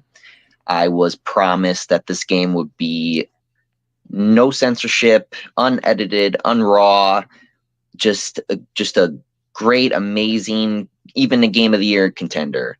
I think that it's not fair and okay that Sony has decided to censor the game, especially right at the release date. I think that's false advertising. I think that's not fair to the developer shift up. I agree. Thank you, King. One more. They're giving this shit away What's for good, free. y'all? That's This all is I your can boy say. Will Too Humble here. Man, We can see how who you about y'all are. take the Finally censorship found off? Man, it is freaking ridiculous, man. Hang on. Take that mask off, liberal. Okay, continue. Let the people play the game that they spent Well, $70 he to keeps $100 pausing for a second. on. He keeps the. I just don't get. He keeps the mask All right, I on found because it. much It's in the chat. much. I got it. He keeps the Yeah. he keeps the mask on because Finally much get to like see the how titties. That's wait, the that's difference. picture. That's it. That's the difference. Oh, okay, okay. A little piece of mesh or net in the middle. Look what Yes, they took from you, that's Rebecca. the difference. Look what they took. Are we kidding me? We're still getting clavicle. We're Not- still getting not to clavicle. mention- We're still getting chest. We're still There are getting the other- line. There I are mean, other outfits in the game that are way more skimpy than the original version of this. Oh, And they So put it's, glasses there's on no it? censor. There's no censorship. The developer said this was the original 10 of the outfit. It wasn't done in time. They just finished it and changed the out. This was the original intent is the new one. Whoa, wait, hold on one second. I gotta start a petition. I was told this character had 20/20 vision. And What's now this? there's glasses. There's glasses on her now. Unbelievable. Glasses. Unbelievable. But I don't know. I mean, they wanted a little bit more cleavage, but we're still getting cleavage here. We're getting a little bit of a sequel. It's not enough. Right here. It's on not the, enough. You know, and then we have We need clavicle. more. Clavicle is More. sexy. We got that right up in here, and we still have a lot of the chest room. You know, so use your imagination beyond there because if you look closely, you can still get that inside boob, the inside boob. You still get a little bit of that through. So they're doing the most. They're doing Listen, the most. I am actually gonna I'm gonna shock everyone. I support this cause so much. And to all of the fellas watching who's upset about this, I'm just gonna speak to you for a moment, okay? If you go to google.com and you type in titties, It's there. you'll see titties. You see a lot of it. Yeah. You see a lot of it. You like You'll titties, actually right? see They're censoring my I game. don't. Don't you understand? Don't you like titties? 72,000 people. 72,000. I bet you it's gonna go up. It's just gonna get. It's just, Oh, it is. It is. Yeah. It is. And I wouldn't say He's- these people he's are raising are- money. He's but going to go to this is Korea. their they work like this though. This is, you know, if you're a gamer, I don't know, but if your eyes have always been, you know, if you're used to something, if you wanted something, if they've been teasing something, I would say you guys would agree because y'all the gamers and I'm not. I would say that's what they expected. So yes, for these people, they're like, give me what I need. Maybe this is what allows them to play a little harder, to really go in. And You can't even see the outfit. Like you can't even see the front when you're playing. Like you don't play her from the front. Like you're controlling her as the character. You're seeing most of her back mostly. Is so it like really it does. this You're not character? even really seeing unless Oh, you're but like there's stopping such the a good game. photo mode, David. Listen, and you can just listen, stand listen. there and jump, and then watch the jiggle physics, and then jump There's again. more. There's There's more. more. It's a video Alright, game. that's it. You haven't even seen how ridiculous it is. It's a It video gets- game. it gets Just twist even her body silly. around, put the titties on her back, and then we can watch her. Just Oh, just is this make her the game a body? giant Oh, set she of fixed titties. it. But this is them. This is people going out of their way now to show, like, look, we told you. Look at the differences. You can see, right? Like in the top right corner over there, there's slightly a little bit more pelvic bone revealed, some pelvic Oh muscle my perhaps. God. See, In you the see bottom a right little bit. variant, like Mhm. they, Oh my they god. all look like someone who's in a bathing suit. All of them. Like, how much are we So fighting over here? absurd. But these are low key pervs, but they may not be, right? Just from my opinion, I'm not a gamer, but the details for them matter. Like I was saying, it may be like I want to see my girl sexy or whoever I'm playing. They're probably in the screen. Oh yeah, when they're no playing one's trying to these take that away from them. No one's on the other side. Like you still get a sexy video game character. Like A lot of their People are arguments though is that it characters. starts. A lot of their arguments though is that this is a slippery slope. It starts here, and Yeah. what's next? They put some mesh over the cleavage. What's next? You never know. Like it's so absurd. What I don't understand is that if you watch more of those videos, they talk about how, well, in games like Baldur's Gate, you see full penis and vagina. And it's like, but doesn't that undermine your point that the games are like all woke now? Yeah, Like, that's a different game. I don't Go understand. play that game So then. the games are woke because they're Yeah. titties, vagina. I penis. guess so. Because they're censoring it. That's why Yeah. they're woke. They just censored it. But they're also woke because Grand Theft Auto was too graphic and that should be banned. because it's sexual deviancy, according to some individuals, like Jackson Hinkle, an intellectual that some of you may be familiar with. These games are getting out of control. Like, I don't know why I gotta play with titties bouncing while somebody gonna kill somebody for like More. I don't get it. Well, listen, Rebecca, right now I'm playing a game as a crab, as a hermit crab with a fork, and I'm killing other like little. How sea is that game, creatures. by the way? I just started it, but what's the name of that game? Another Crab's Treasure. Oh, Lord. It's like a super hard. It's like a super hard like Demon Souls like game, but I'm you're not trying crab. to take anyone's cities away. In fact, I want more. I want there to be equal access. I want more dong, more dong in video games. I want to have pronounced dong, bulge, like, all that kind of stuff. I think it's important, and I think we're fighting for it. I just think like all video game characters, for the most part, when it's the portrayal of women, are sexy video game characters. There's very few titles where you have any kind of different body type beyond this one look, right? There's nothing wrong with someone being like, it'd be neat if we had other representation or even the idea of that. Like, that's not someone trying to take away your titties. There's no one on the other side of this. There's no one fighting this. Like, yeah, this topic is crazy. Okay, I know, right. but it's so distracting. I love it. I'm so obsessed with these you want, you need more, like you want it to be more bold. You want it to be this. You guys are outrageous. Now, I will say, I just want creative freedom. Let them do what they want, and that's what's happening. Yes, let them. They're doing what they want. Long and low. I guess so. First, they came for the stellar blade cleavage, and I did not speak out. You guys, this is a video game, but maybe there is some like you were saying, Lance, that passion for the details and how they play. I mean, these are people who are playing this all day. I don't know what. It is the artistic value. Honestly, maybe. no, I don't think it's any of it. I think it's cult like behavior. It's cult like behavior. There's this guy they follow. What's his name? Grums, or whatever the fuck his name is. Mark. I can tell you about Grums. He's a failed game developer, and he's basically now from his own company. Yeah, he got all the money on stupid shit. He spent all of their finances on a giant bus that was supposed to be a mobile game device, and the company. Funny enough, so weird. Funny enough, the company I used to work for worked with him on that game, and I remember working there when I saw this bus. I'm like, what? Why the fuck are they spending money on this? Like, I remember that. And that game, I don't think it was made by the Pimp My Ride crew. It was Firefall. I'm not sure that game ever actually came out. It was like an MMO, like FPS, I think. I'm not sure if it ever actually came out. Oh, that sounds familiar. He's like a massive failure, and now so he's making his living, or at least he's grown this following off of this obsessive, attempt at trying to get this small contingent of weirdos riled up over shit like this. And it's like he has to know he's full of shit, but this is what he's cultivated. Too. There's like this is currency online. People are making so much money off this fake outrage. There's so many YouTube videos that have hundreds of thousands of views because misogyny is currency on the internet, and it's like this story, it is just fucking exploding. In terms of like people talking about it, obsessing over it again. But like the scary thing about all this, and to your point, Rebecca, is that these same people, they have been attacking like the Quartering, Geeks and Gamers, all of these right-wing pop culture channels that are all massive. They've been attacking wokeness in video games for a long time, and it's often the exact same things as wokeness in movies, right? It's like there's a black character, there's a woman who's a strong protagonist, there's a gay character, all that. So they've been going after Spider-Man 2 because of gay characters and black characters, and then so this has become the new cause, because I think both it's kind of like selling the weird horny to their fans at the same time as like, I mean, it's just fucked. Like they are broadcasting things again you couldn't torture out of me. Why are you? They're all doing it for free too on the internet.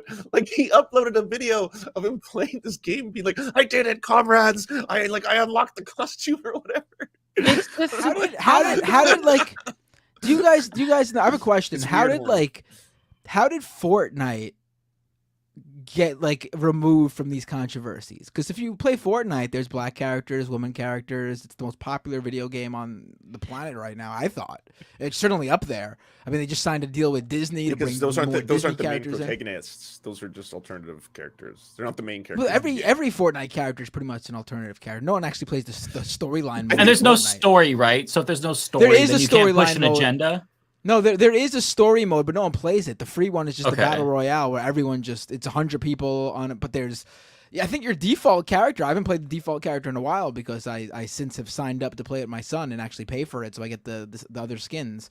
But I think the default character that everyone plays with, if you're not paying, is a black woman, and I don't hear anyone complain about that on Fortnite. Yeah, I wonder. You're giving them ideas now. Yeah, I know. Yeah. I will say, I think it is important that we hear out the other side. So if you want to indulge this a little bit longer, I have this video from Asmongold TV. I'm a huge fan of him. It's titled, quote, "Normal People React to Stellar Blade's Censorship." And he's going to give us their perspective. And the implication is that we're not the weirdos. We're not the normal ones. They are. We're the weirdos in actuality. So I'll play a little bit of this. He's saying this because this is his fucking audience. Like, that's why he's saying this. He's gooning. He wants the titties, but he can't comprehend why people think that this controversy is really fucking stupid. There's tons of Fortnite went woke videos on YouTube, by the way. Oh, okay. One quick look, and there's tons of them. Fortnite has gone woke because it went gay. Fortnite has gone woke because it has a black character. Fortnite has gone woke because it has a black But you don't really hear about it. Like Fortnite does. They do like they do like gay pride stuff in the store. They do all sorts of. I've never seen people complain about it. I feel like Fortnite's too mainstream to be able to really take down in any kind of way, or to like yeah. There's no real controversy there. It's all obviously just complete bullshit. Like just complaining about the existence of many character options. Like it's a tough thing for people to really latch onto. Someone in one of the chats brought up how Fortnite tends to have a younger audience, so maybe they're not even viewing these things through that lens yet. And to that I say, fuck, everybody should start playing with Fortnite and making sure the kids stay that way. So when they get older, they're not the ones making these videos too. My God. This stuff is so ridiculous. I can't imagine caring about anything so unimportant. Yes, so I know. Absolutely meaningless. Well, that's just because you're a normal person. By the way, this is him reacting to another person's video.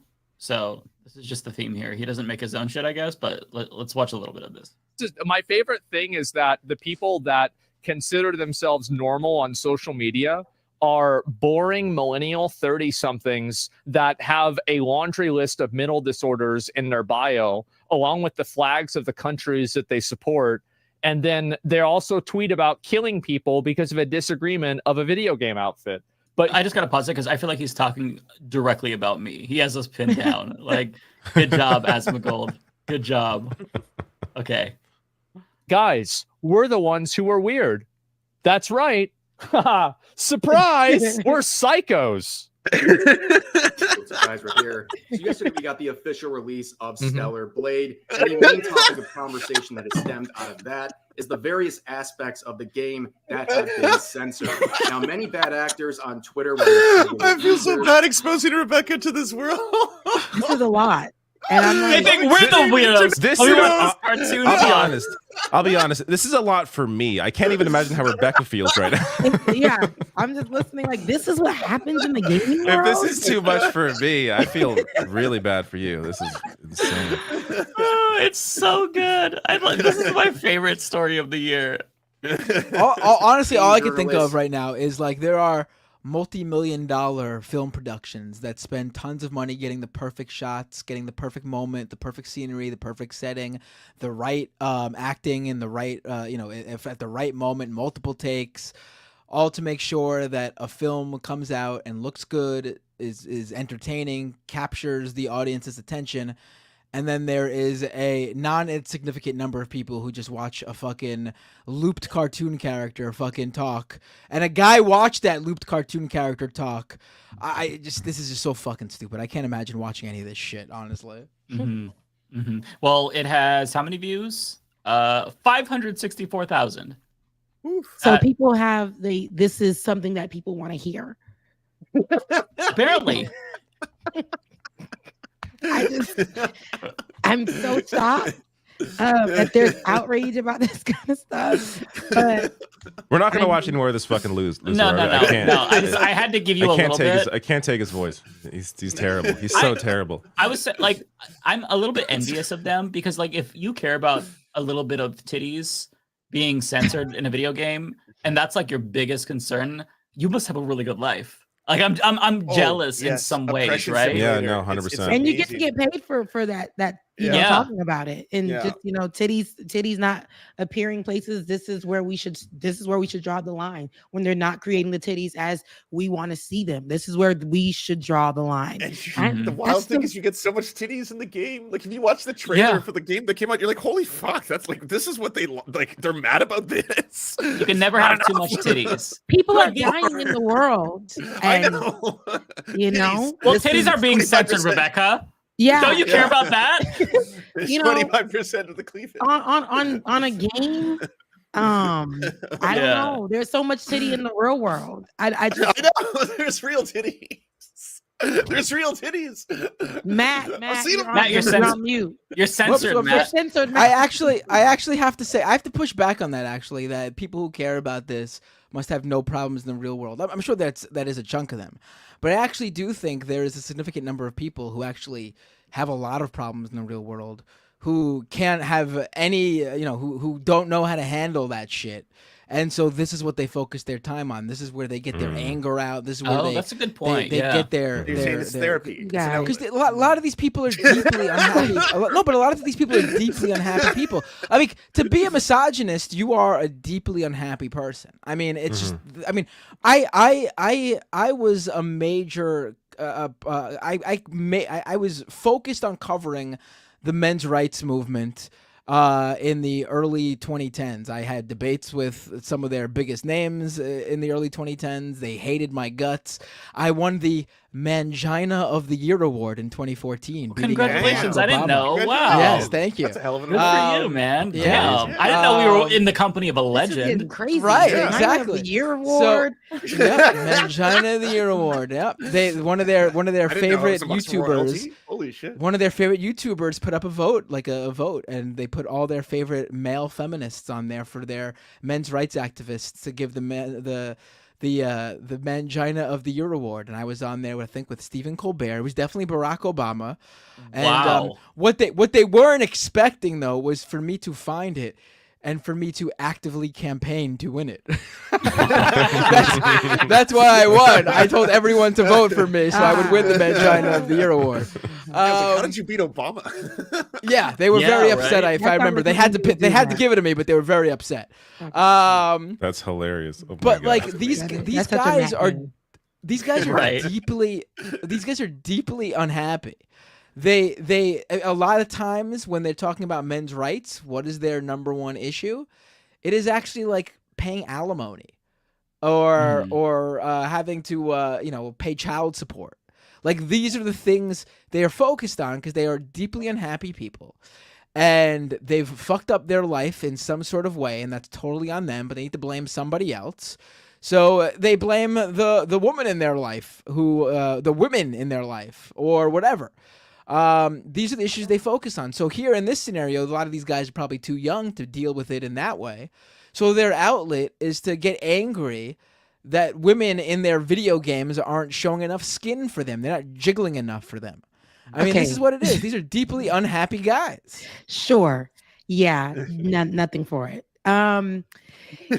I just feel like it's still, they can be unhappy guys, little boys, younger men, whatever. Those people that I saw underneath the comment section in video form, those are adults, men, then there's no more milk on their tongue.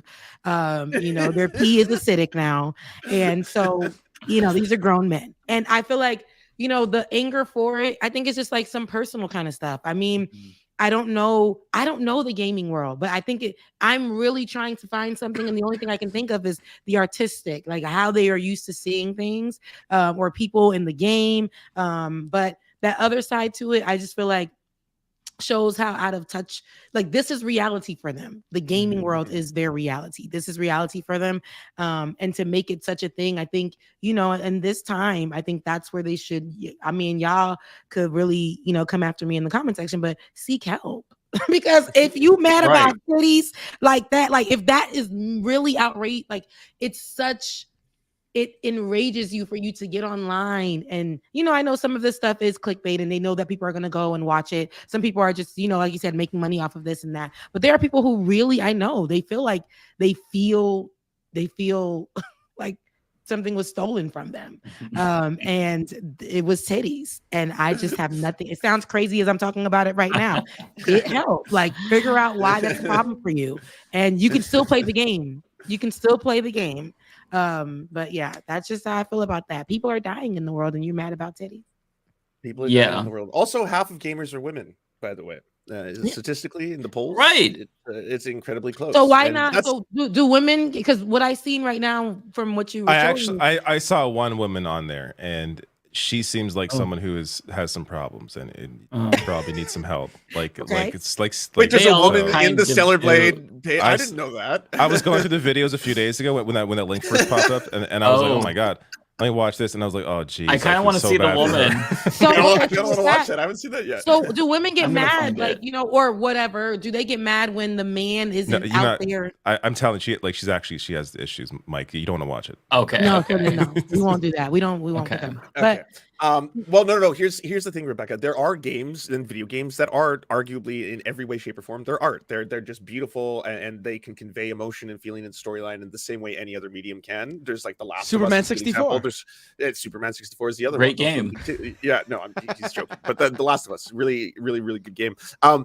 There is like video games that are actual like works of art and stuff like that, but the overwhelming amount of representation you see by women in video games, and I'm not trying to take this away from anybody. I like attractive people in my media just like anyone else, right?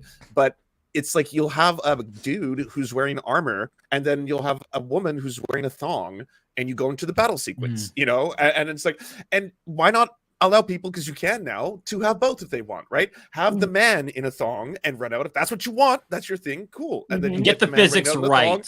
Okay. Yeah, yes, the dong physics, Make his the ball ass physics. tight in the Yes, thong. yes. Ooh, yes, absolutely. Yes, for And sure. have All them that. draping in the front.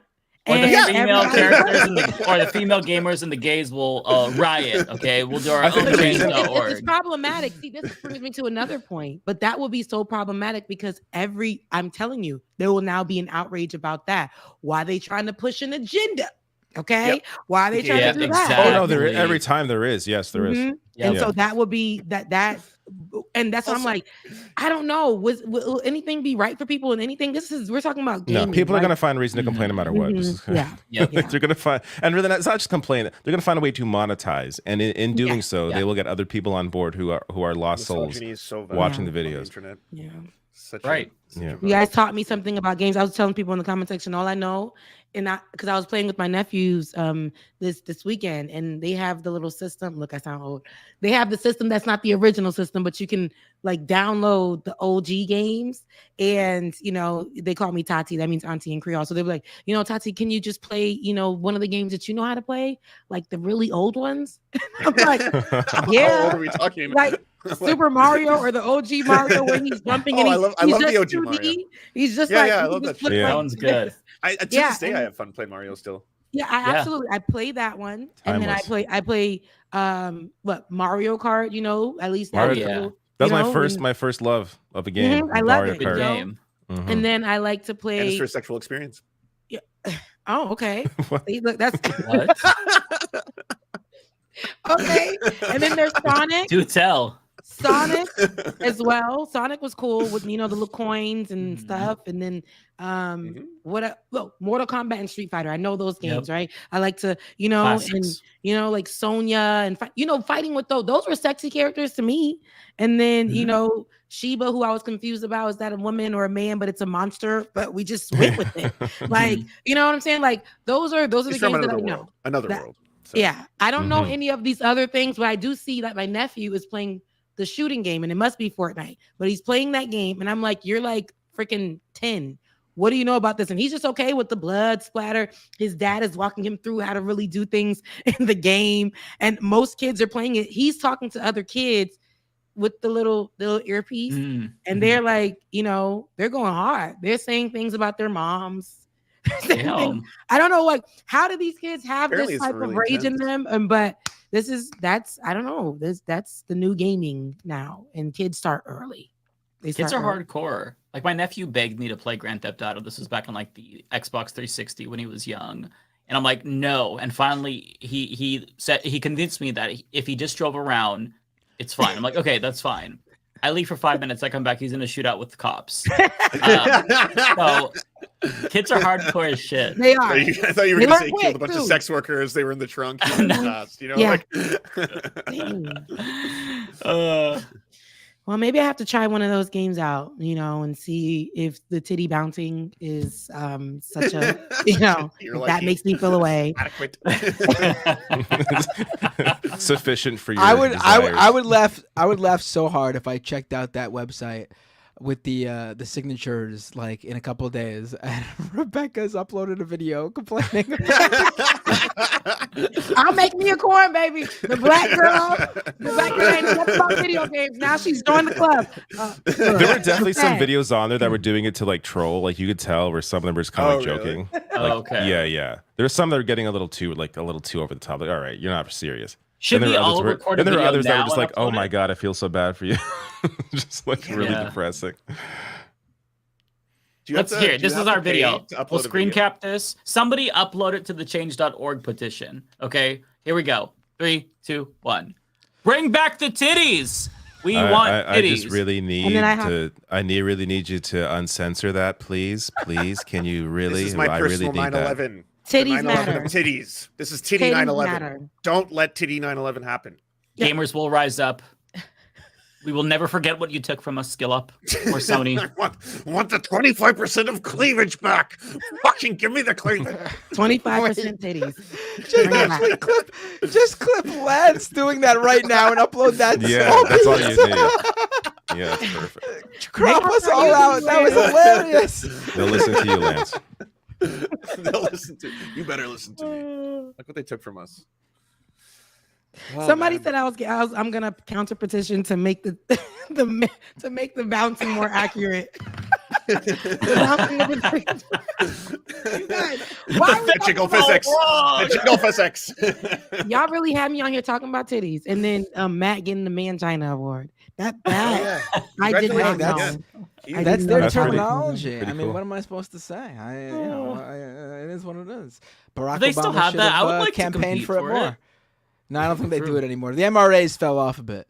They got Trump came along, and I guess men found that to be a better outlet for their rage. Now they're just They're still around though. Nazis, They're definitely still probably. around. They also sort of turned into like the Andrew Tates of the world. You see a lot of them, a lot of overlap with those guys. That's true. The manosphere. I didn't think about that. Yes. Probably a lot of blending. Okay. And every now and then you hear that because you do. Binder. Well, I was gonna say, Every Binder, now and then you you were do- talking about Sneeko and how. Oh, sorry, you weren't talking about Sneeko specifically, but you were talking about how a lot of people in that world are often like divorcees or they've been separated from. His origin story is he started becoming like a right-wing red pill manosphere guy after his partner wanted to have like a threesome, and then they did like a cucking thing, and he hated it, and they broke up, and then he became super like right-wing anti-women, and just turned that into his whole personality, and became friends with Andrew Tate too. It paid. That's I mean, like- that's when we make money when you do that. Okay, Mhm. that's where people will Tale watch as you. old as time. Yep. Song Yeah. as old as rhyme. Beauty. Men's rights I activists. know. Yeah, I was like, Yeah, that is. I'm like, am I wrong? Because I needed to just like really get it, and I felt No, like that that was- was yeah. Good catch, Rebecca, Yeah. because I knew it sounded familiar, but I couldn't place it. It was giving Beauty and the Beast. Okay, there we go.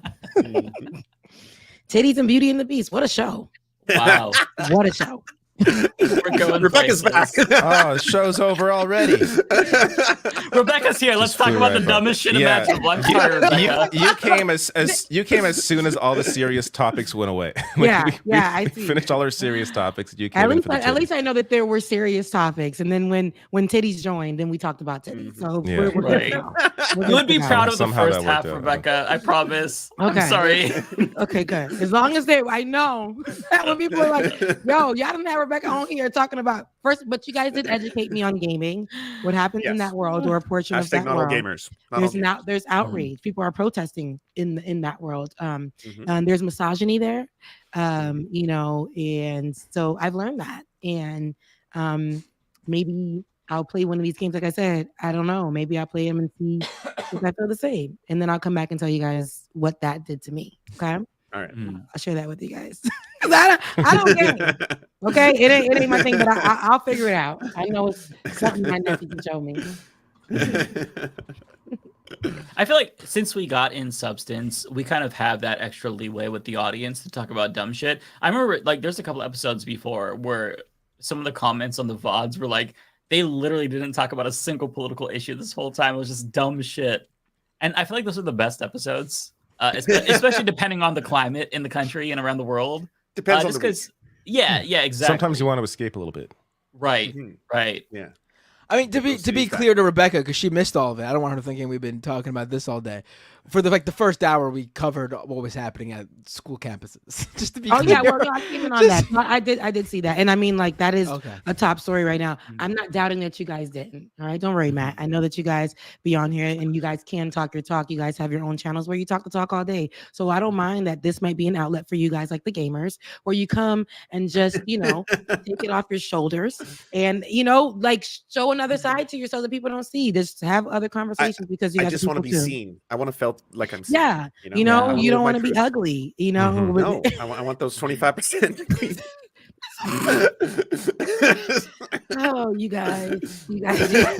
And then the fact that I was really engaging in the conversation because I was trying to say where I don't. Oh, that's, wow! It was a lot of that, but I was educated, and I'm trying to find the chat. Here we go. Jesus, no, now I lost my place. Trying to find your chat. Here we go. There you go, Rebecca. All right, there we go. 222, which is my angel numbers. Thank you so much, Smokey Rose. Hey, how you doing? Narrator, thank you so much. $10. Oh, the snake. The snake has to be for being a rattler. I wanna say from FAMU. Okay, I want to say that. So Prairie Fire. I feel like it would be worse if the middle-aged commentators were saying something to the effect of, wow, I disagree with these bangable protesters, or these woke hotties really hate genocide. That's true. That's a great point, actually. Yeah. Thanks, Prairie, for that one. Quiet Damon. I'm gonna go with that. Not the one gay TLM host asking Becca about boobs. You talking about Mike? I didn't ask her about titties. I told her about titty situations.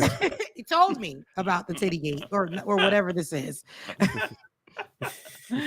Hypno Amber, emotional, please. Thank you so much for that. Emotional labor tax for having to talk about games.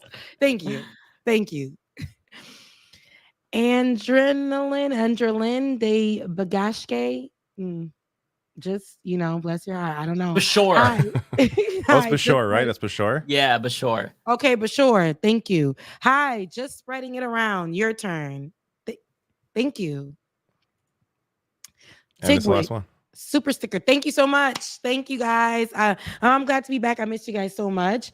$20. Wow. $20. Put it in my pocket. And that's Canadian dollars. Is that Canadian dollars? That's Canadian. Yes. Yep. Make it rain on me, Canadian dollars. I like that. International dollars. Oh, there's one more. Andrew, thank you so much. Glad you're back this week. I'm glad to be back this week. I'm really glad to be back this week. And just a little bit of an update. I know last time I told you guys, my job was stressing me out. So as of about, I think they got me at about in a week, they have decided to go on without me. So I will no longer be with them. And it's okay. What? Yeah, they let me go. But it's okay because once the paper is done, and I don't know what I'll be doing next, but once the paper is spilling the beans, done, the ink is dry, I will be coming with a tell-all. Oh my God. With a tell-all. But in that sense of it, I don't know what that's gonna look like for me in that time or whatever.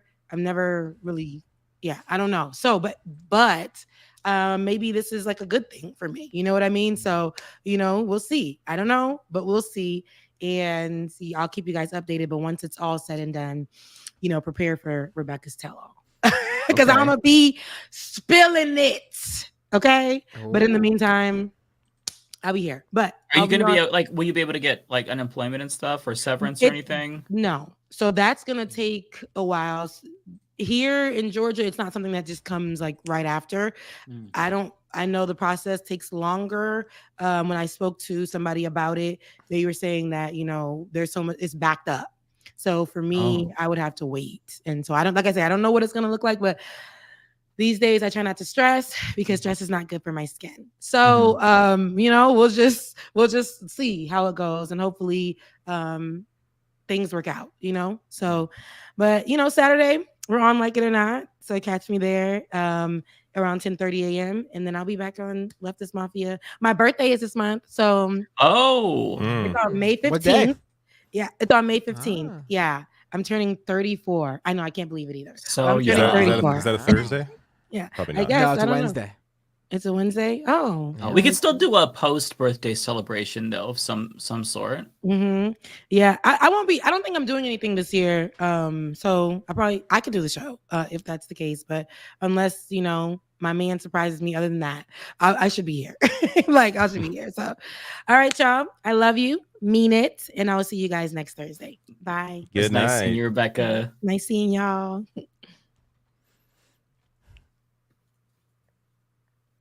All right, here we go. Oh, let me pull up my hold on. Gotta pull up the my super chat so I know what I'm looking at here.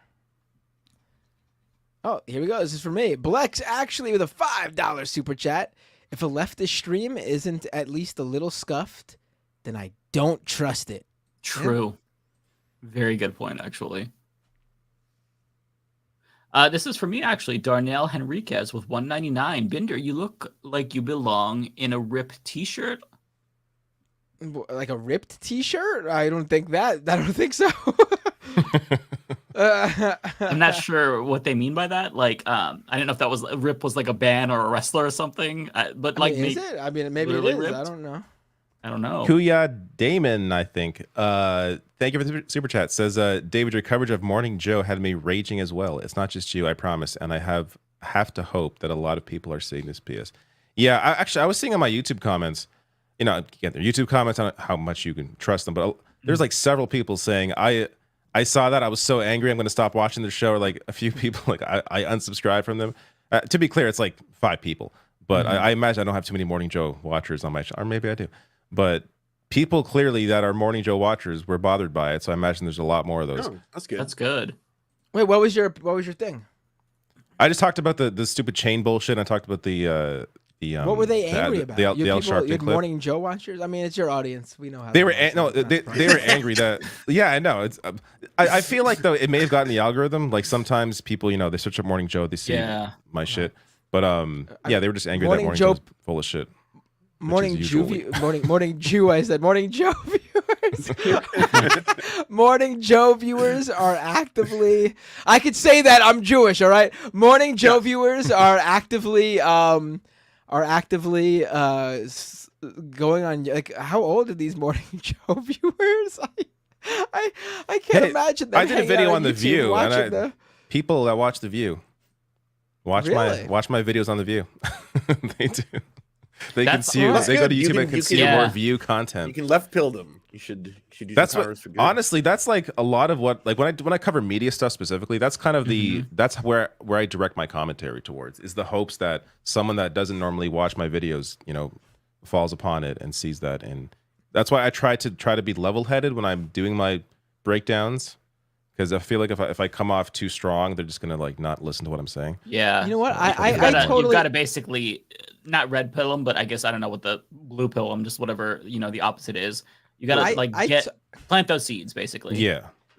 I totally could imagine the Morning Joe viewer who came across your video and then took the time to basically comment that they were very angry. Let me act out this Morning Joe viewer who saw David's video on Morning Joe. All right. Come on, man. Doing my Biden. I'm doing my best Biden. All right.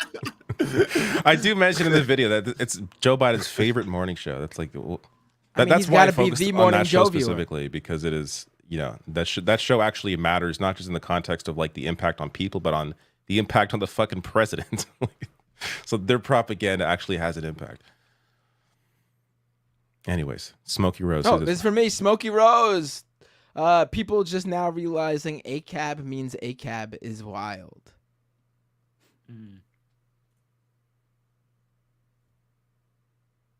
Oh, this is for me too. My God. Andrew S. with a $20 super chat. Thank you so much. These crackdowns on college protesters will just encourage more BDS responses. My alumni, CSULB, did a walkout and encampment today with 1,000 plus affiliates. That's awesome. Yeah, they really don't get that they are aiding in the spread of this. I mean, this is, you're clearly, like, think about it. Like, for a lot of these young people, this is the first time there has been a conflict with Palestine, with Israel bombarding Palestine, where they are politically active, where they are young adults, where they can go out and do things on their own. I mean, the most recent one was, 3 years ago? And that was nowhere near as big as some of the ones before it. And this, obviously, which is the biggest one that there's been since, the Nakba. But these are young people who are coming face to face with it for the very first time. Something that everyone in the mainstream, all of these authority figures are telling them, you can't protest against this. You can't feel this way about this. As they see innocent men, women, and children being slaughtered on their social media feeds, they are going to be pissed and do whatever they can to put a stop to it, because this is their first experience. I mean, we're all supposed to do that. We're supposed to be Right. duty bound by international law that if a country is doing a genocide, that we're supposed to stop it. Not. I mean, fuel did you it. see? But it's even like I mean, I don't know what term to use for this, but I guess I'll use this one. Have you seen even like the anti-Palestine microaggressions? Like, did you see this thing that Northwestern University did earlier today? Molly White, who's great person. She runs Web3's Going Great. She usually covers crypto, but she's also like a leftist. She posted that, I think hold on, let me pull this up. Let me send this to you so you can pull it up on the feed. It is so ridiculous, and I've never seen anything like this. So she went to Northwestern apparently. And so that's why she caught this. But here, I just dropped it in the chat. So they had their one of their many graduation ceremonies, I assume, today. And open the video first. There's a video there. It just the said, bottom. sorry, it just gave me a thing saying that it lost audio. I'm not sure if you'll hear this or not. Oh, you don't need to hear it. Don't worry about that. Okay. Just so if This you here? zoom in, you'll see that student is waving a number of flags, and one of them is the Palestinian flag. And he went on his social media, he went on Instagram, and he saw that Northwestern posted his photo from graduation. Pull up the photo. This is the Northwestern photo that they took of him. They photoshopped the Palestinian flag out of the photo. Oh my Like God. it's photoshopped. It's photo. He saw the photo and he Isn't he said, holding it with the other hand though? Wow. Yes, but if you look closely, it's photoshopped. Look at those. Could you zoom in? It's Photoshop. It's very clearly zoom in, but- photoshopped. Yeah. Oh wait, I zoomed in and posted a screenshot. Hold on, let me I'll send you that link too. If you look into the replies, you might see it. Right there. The background goes over that student's and the guy saw this photo and he said that he never held up just two of the flags. If one arm was up, both of his arms were up. There's multiple videos of him holding the flags up all together at one time. Never having one hand down when the other is up. They did this. It's so petty. Like, what the- They photoshopped the Palestinian flag. Like I can't. What other people would they do this for? They just wouldn't. I don't understand it. It's unbelievable. North Korea. But would they? Because then I guess a North Korean person wouldn't be holding up their flag if they were here, right? Sure.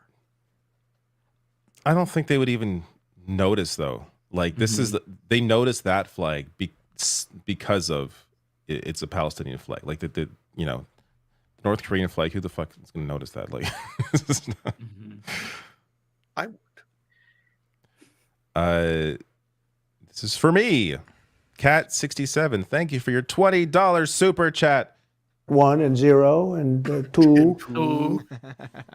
Just so you guys know, the protests in the 60s were more violent. Again, the Yep. propaganda was the cause of the violence. The police were the instigator of riots. Always are. Yeah, and we've seen, I mean, Mike showed a video. We've seen several videos now of like protesters that were there in the 60s and coming out to these protests and in support of them. This one. Infinite Content with $5. Thank you so much. Eric Adams is the worst pro-cop mayor since Frank Rizzo in Philly, who endorsed police brutality. Yeah, he is terrible. As Ole said, he's the worst mayor in America, and I think that he proves that more and more every single day. He honestly, like, he makes me miss Bill de Blasio. He makes me reposition even Michael Bloomberg on the shitty mayor chart. Oh man! Like Bloomberg. What about did Rudy? What about Rudy? Well, Giuliani? Rudy, no, Rudy, Rudy's He's on irredeemable? par. Rudy's on par. No, but like, listen, Michael Bloomberg was obviously like pro cop, and he cracked down on Occupy Wall Street, and he did a lot of horrible things, stop and frisk and everything. But like, he at least cared to use, and I'm not giving this as a positive. This is just like, just obviously for his own, how he's viewed. But Eric Adams doesn't care about this.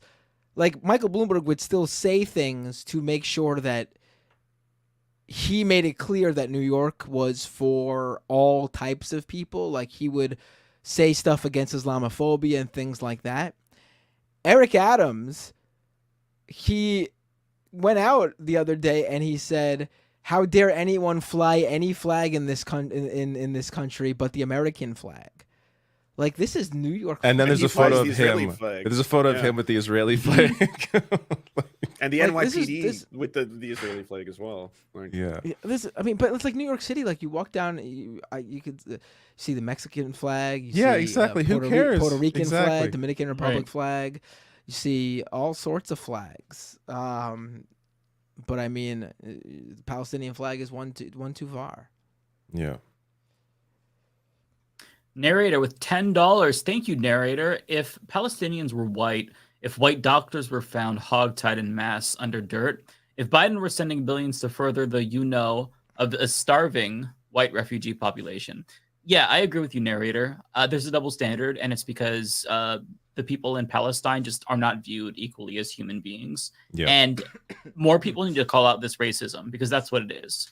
They're quick to cynically weaponize anti-Semitism when that's not actually the case. But I think that what we're seeing here is legitimately, this is racism. It's dehumanization. And I wish that people would call it out, particularly the media. But of course, they're part of it, so they're not going to do that. But yeah, I agree with you, narrator. Without a doubt, there is a large percentage of people in this country who view Palestinians exactly in the same way the Israeli government views them. They literally view every single one of them, from a baby 10 minutes old to a 98-year-old man. They're all terrorists. They all are terrorists. They want to harm Israel. They want to kill Jews. This is they all need to be taken out. Without a doubt, there is a significant number of people in this country who hear Palestinian and think terrorist. Mm-hmm. Tokyo Hans. I'm guessing this is for me. Yes, it is. First, Nick Martin, thank you so much for becoming a member on YouTube. And Tokyo Hans, here we go. NYPD, some of these students were consuming these Hamas death cult rings. Reporter, sir, that is a bagel.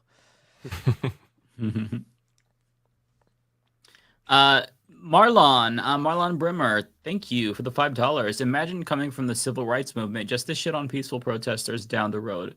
What a sellout. Yeah.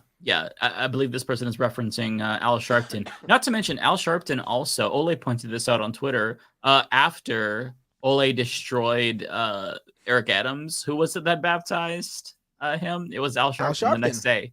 So, I mean, yeah, Al Sharpton, he has said horrible things. I believe he's the one that's, I don't remember specifically what the word was that he used, but he said something terribly racist against the Palestinians. It was very dehumanizing. I think I did a video on it, but I'm blanking.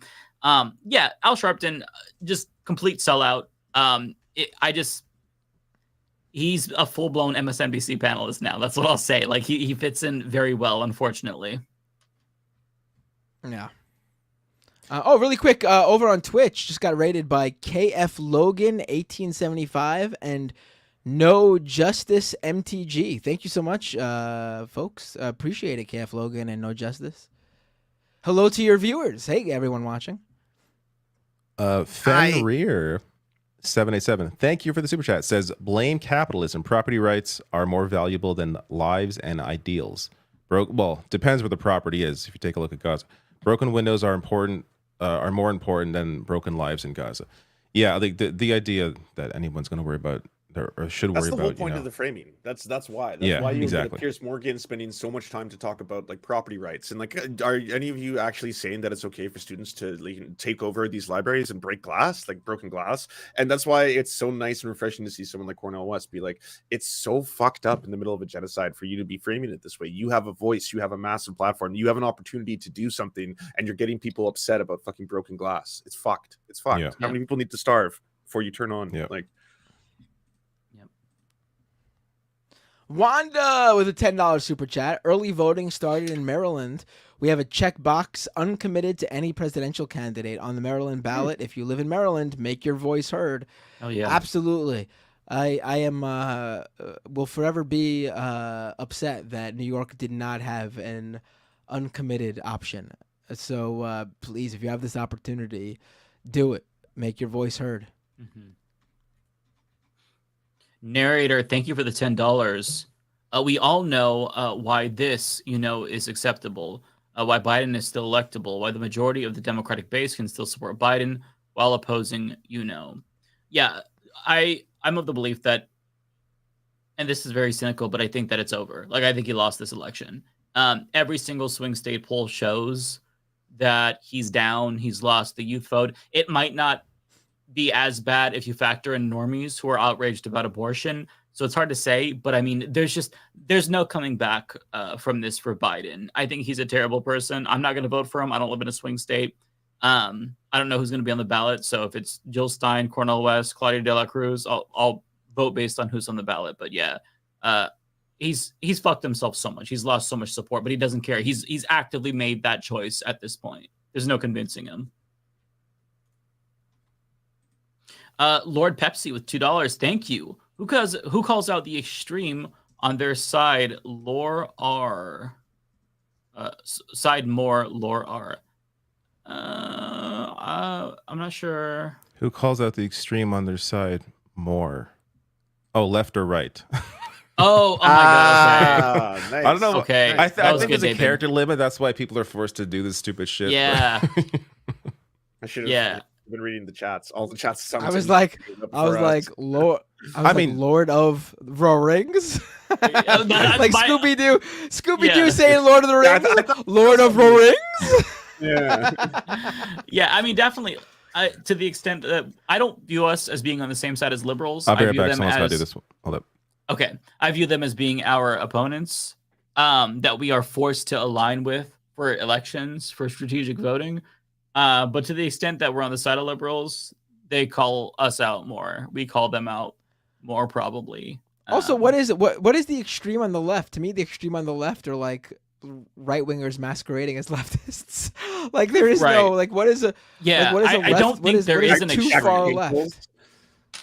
Like maybe what? Like maybe like anarchist, if you send leftist anarchists. Yeah, if you send the but thread I'm to fine become with a them. completely pure anarchist. Ultimately, if you are an anarchist at your core, what is it? That we're going to prove. I got no problem with left wing anarchists. I'm on their side. That's it. Yeah, same. Yeah. And that's not a bad philosophy to me. I actually like that. Yeah. I think there's certainly authoritarian leftists who have kind of bought into the idea that Stalin did nothing wrong and that they're going to be the gulags were base comrades and things like that. Forced labor camps are fucking awesome, shit like that. But they don't hold any real power. Whenever I think some of them are really funny. I think Infrared is fucking hilarious. He's so unintentionally hilarious. And then someone brought up tankies as being like the extreme left, but tankies, they're not. They're right. They're right wingers. They're right wingers. And they don't they're have reactionaries. Power is the other thing. right? But They they're don't have reactionaries. institution or power. Like to actually, like I like laughing at them, but outside of that, yeah, they are reactionaries and pundits and stuff like that. But outside of that, it's not like they aren't really going to be something that's going to get in your way if you're an actual anti-capitalist, right? Some of them are just grifting to make more capital. That's the entire point of them. That's Jackson Hinkle's whole brand. Jackson Right. Hinkle, by the way, recently was at one of the student protests, the one that Norman Finkelstein was speaking at, and obviously the protesters and the student protests were like, "No, you can't speak." And so then he went and posted and said, "Zionists have kicked me out of the university campus." Blah, blah. I was like, you're shitting on them. Like, clearly this is such a transparent grift, and I can't believe there's so many people that buy into it. Like, he's the biggest political account on Twitter now. It's nuts. It just came out of nowhere. Yeah. With regard to this question, whenever I hear like, oh, the extreme left, I feel like they're talking about like not even necessarily tankies and stuff. Like, I think that whenever Democrats or MSNBC liberal pundits talk about the extreme left, they're just talking about like progressives, like straight up like Bernie Sanders, AOC types, right? And it's so absurd to say that that's like extreme, or that there is even an extreme left in the first place, because like, okay, let's just the standard like extreme leftist that any normie would imagine. I mean, compare that to an extreme right winger. Like, one side wants healthcare, the other side wants a white ethno state. There's no comparison here, right? So I feel like hate that shit so much. Yeah. Someone did mention Shining Path, which was the leftist paramilitary group in Peru. So I'll agree. Maybe that's the extreme left. Maybe Shining Path is the like, if you want the one example, right? No. Like the Zapatistas in Mexico. That's effectively, an armed resistance that became its own anarchist, Shining self-governing. Path was probably way worse than. I don't think. I have to go back and read more about the Zapatistas, but Shining Path was pretty bad. I'm not shitting on the Zapatistas. I think for the most part, the Zapatistas and the way they were structured and organized is actually pretty admirable. And obviously, like, you're not going to be able to speak on any topic, without having to mention the fact that there is obviously going to be, in any paramilitary or revolution or organization like that, there's going to be people who get killed. Yes, absolutely. I'm not here to be like, yeah, get out there, comrades, and grab your guns or something like that. But yeah, definitely study them. I think they're fascinating. Yeah. Are we in the same chat? Oh my god. Yeah, we're on the same. We didn't mention Antifa, by the way. That's the most extreme of all. True. That's the most extreme leftist, Yeah. and we're all the CEO. All four of us. We are the shareholders of Antifa. I'm on the board. I'm Welcome not to the Antifa. CEO, but yeah. You're witnessing this is behind the scenes. This is what the secret Antifa Right. meetings look like right now. Which, by the way, guys, we do have a meeting this Saturday, so just FYI. Yep. Okay. Bonobo. Yeah, let's roll through this. Okay, we need to get off We'll soon. focus. Bonobo with $5. So are we basically looking at a libs v lefty schism to throw the election in November? We cool with that? I don't think that that's going to throw the election. I think that the fighting that you see on Twitter is not representative of the actual voting base. I think that what is going to determine the outcome of this election is how many people come out to vote for Biden. A lot of lefties are going to stay home. So the question is, can Democrats mobilize enough new voters? Can they get out voters who have abortion as their number one issue? Can they get out new voters, maybe some disillusioned Trump supporters? I think that is not a good strategy. I think the best thing to do is mobilize your base, young people, college students. But we'll see. I don't know. Democrats have been overperforming the polls. But Bonobo, what I would say to you is I wouldn't necessarily put too much stock into the fighting that you see online. I think that we're kind of, to an extent, in an echo chamber. So I wouldn't let that kind of shift your view too I just much. think it doesn't make sense to divide this by voter regardless. This is on the Democratic Party, on Joe Biden, and he definitely has lost young people for sure, like a lot of young people for sure. So that's going to be a big issue for him. That's what people should be mad at too. Like, that's every single time I see someone trying to do the vote shaming, which doesn't work, by the way. It's like, Literally, are you more angry? Are you more angry at kids who are protesting genocide than you are at the man who's providing the bombs that drop on the babies' faces? Like, come on. Like, what are we doing here? You know? I mean, you're if that's the case, like, if you're mad at these people and you're voter shaming, you're mad at the powerless. Like, they feel hopeless because they're saying stop the genocide You're that mad we're at funding. the powerless. Yes. And their only sense of power that they have, and to even call it a power is not true because we don't have like that much power in voting, but the only sense of power that they have is to withhold their votes for Biden because that's their one way of making their voices heard. And that doesn't necessarily mean that they want Donald Trump, but they just feel like there has to be some accountability and they want their voices to be heard. Like, you can disagree with that. That's fine. I'm not saying you have to agree with that voting strategy. Like, but you can't blame them. You have to blame the powerful, not the powerless. If you're blaming people with no money and no power, you've gone wrong. Voter shaming does not work. And that goes the other way too. Like if you're voter shaming somebody in Arizona because they're sucking it up and they're voting for Biden begrudgingly to stop Donald Trump, I think it's wrong to shame them too. Like people do not have power in this country. And we have a minimal amount of say in our elections. Also, Joe Biden is doing more to get Donald Trump elected than anyone on this panel ever could. Literally. Ever could. No, we do not have the power to do what Joe Biden is doing to get Donald Trump elected. Yeah. Yeah, we might have like relatively large platforms, but in the grand scheme of things, we're farting in the wind. Nobody's hearing us. We don't have that much influence. That's just like you might make the libs feel good for a day to be like, you fucking pesky leftists, why would you support the genocide or something? But like honestly, Biden is doing way more to alienate voters than I ever could as a Canadian internet guy. Yeah. Right? You know, man, if I had as much power as people said, people attribute way too much power to us. country. It's absurd. Like I wish I had as much power as people think I do. Right.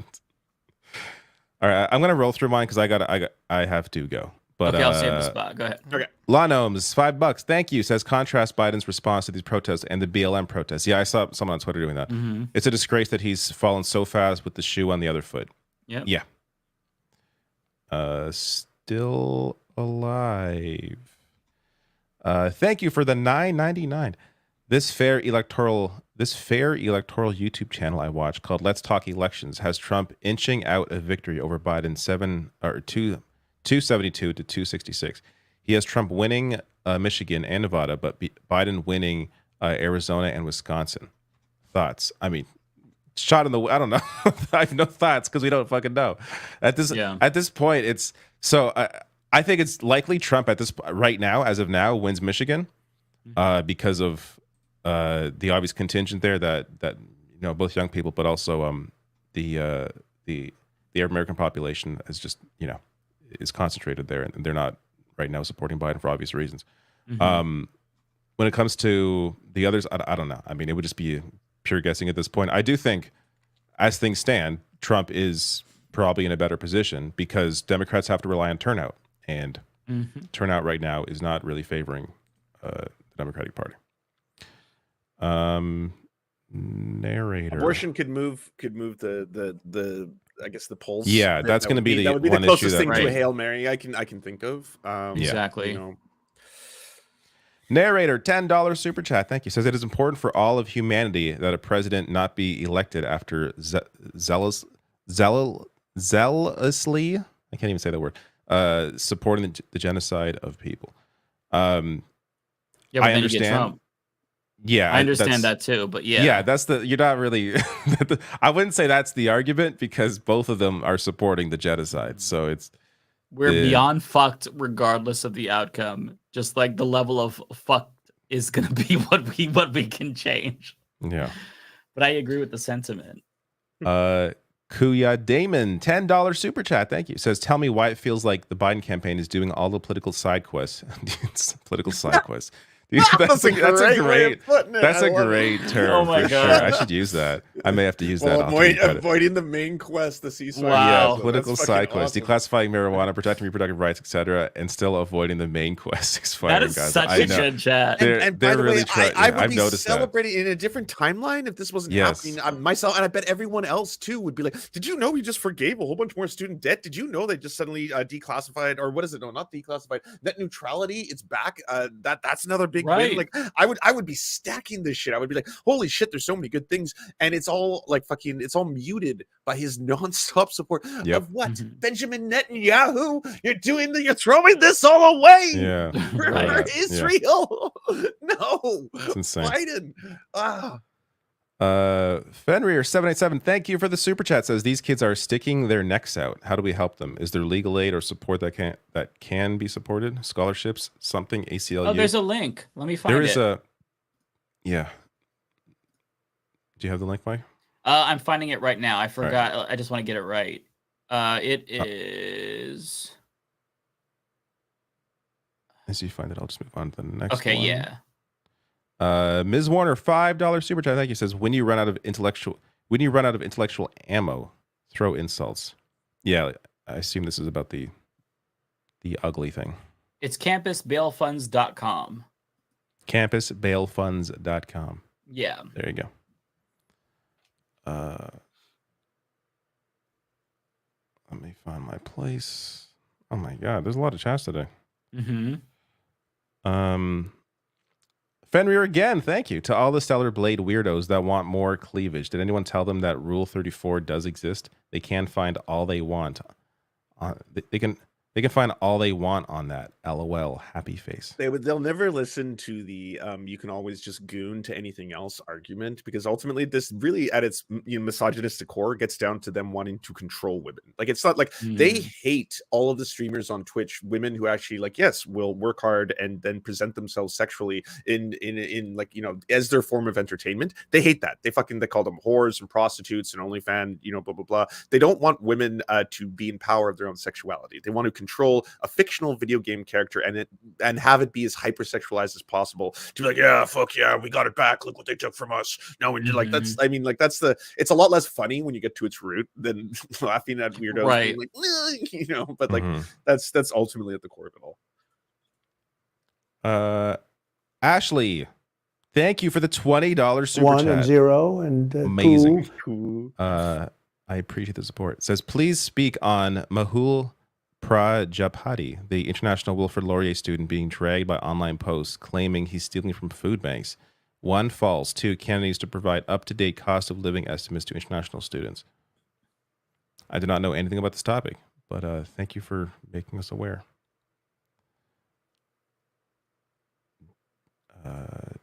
Jenny Annie, thank you for your super chat. It says enjoying the banter and happy to know Manginas are Mangina of the year isn't here right now. He'll return shortly. There's the Mangina. Oh, Mangina of the year. Yeah. You say the word and I appear. It was the Mangina of the year, like 2014, by the way. This is the 10-year anniversary. There's a lot of competition that year. Wow. Obama. Barack Obama. Yeah. Stephen Colbert. Yeah. Crazy. To beat them, that's just honestly so commendable. You can honestly say, you beat Barack Obama. Yeah. They dropped the ball. Still alive. Thank you for the super chat. Says Bo, generous super chat, $9.99. Says Bo of the fifth column argues that the Gaza/Israel debacle won't impact much in the election because most people, aka normies, don't vote based on foreign policy. Thoughts from anyone on the panel? That is incorrect based on the younger vote, young people, based on polling we're seeing right now. It is definitely having an impact. Michigan is a crucial swing state. Michigan has an overwhelmingly large Arab and Muslim population. Right. I mean, it depends on the state, right? In large numbers. And, no, but that's right. That's the thing. It doesn't need to affect the mainstream. It just needs to affect all the right people in all the right states. Yes. Yeah. The margins are very thin right now. Yeah. The reason he won in 2020 are a lot of those voters and the same ones he's right now rejecting. Yep. 2 more. Dragon Templar. Thank you for your super chat. Says, did Biden's speech this morning about the protests boil down to them being anti-Semitic? Honestly, I didn't watch it because I saw the first quote. I'm like, this is enough bullshit. I absorb so much bullshit every fucking day. I can't watch it all.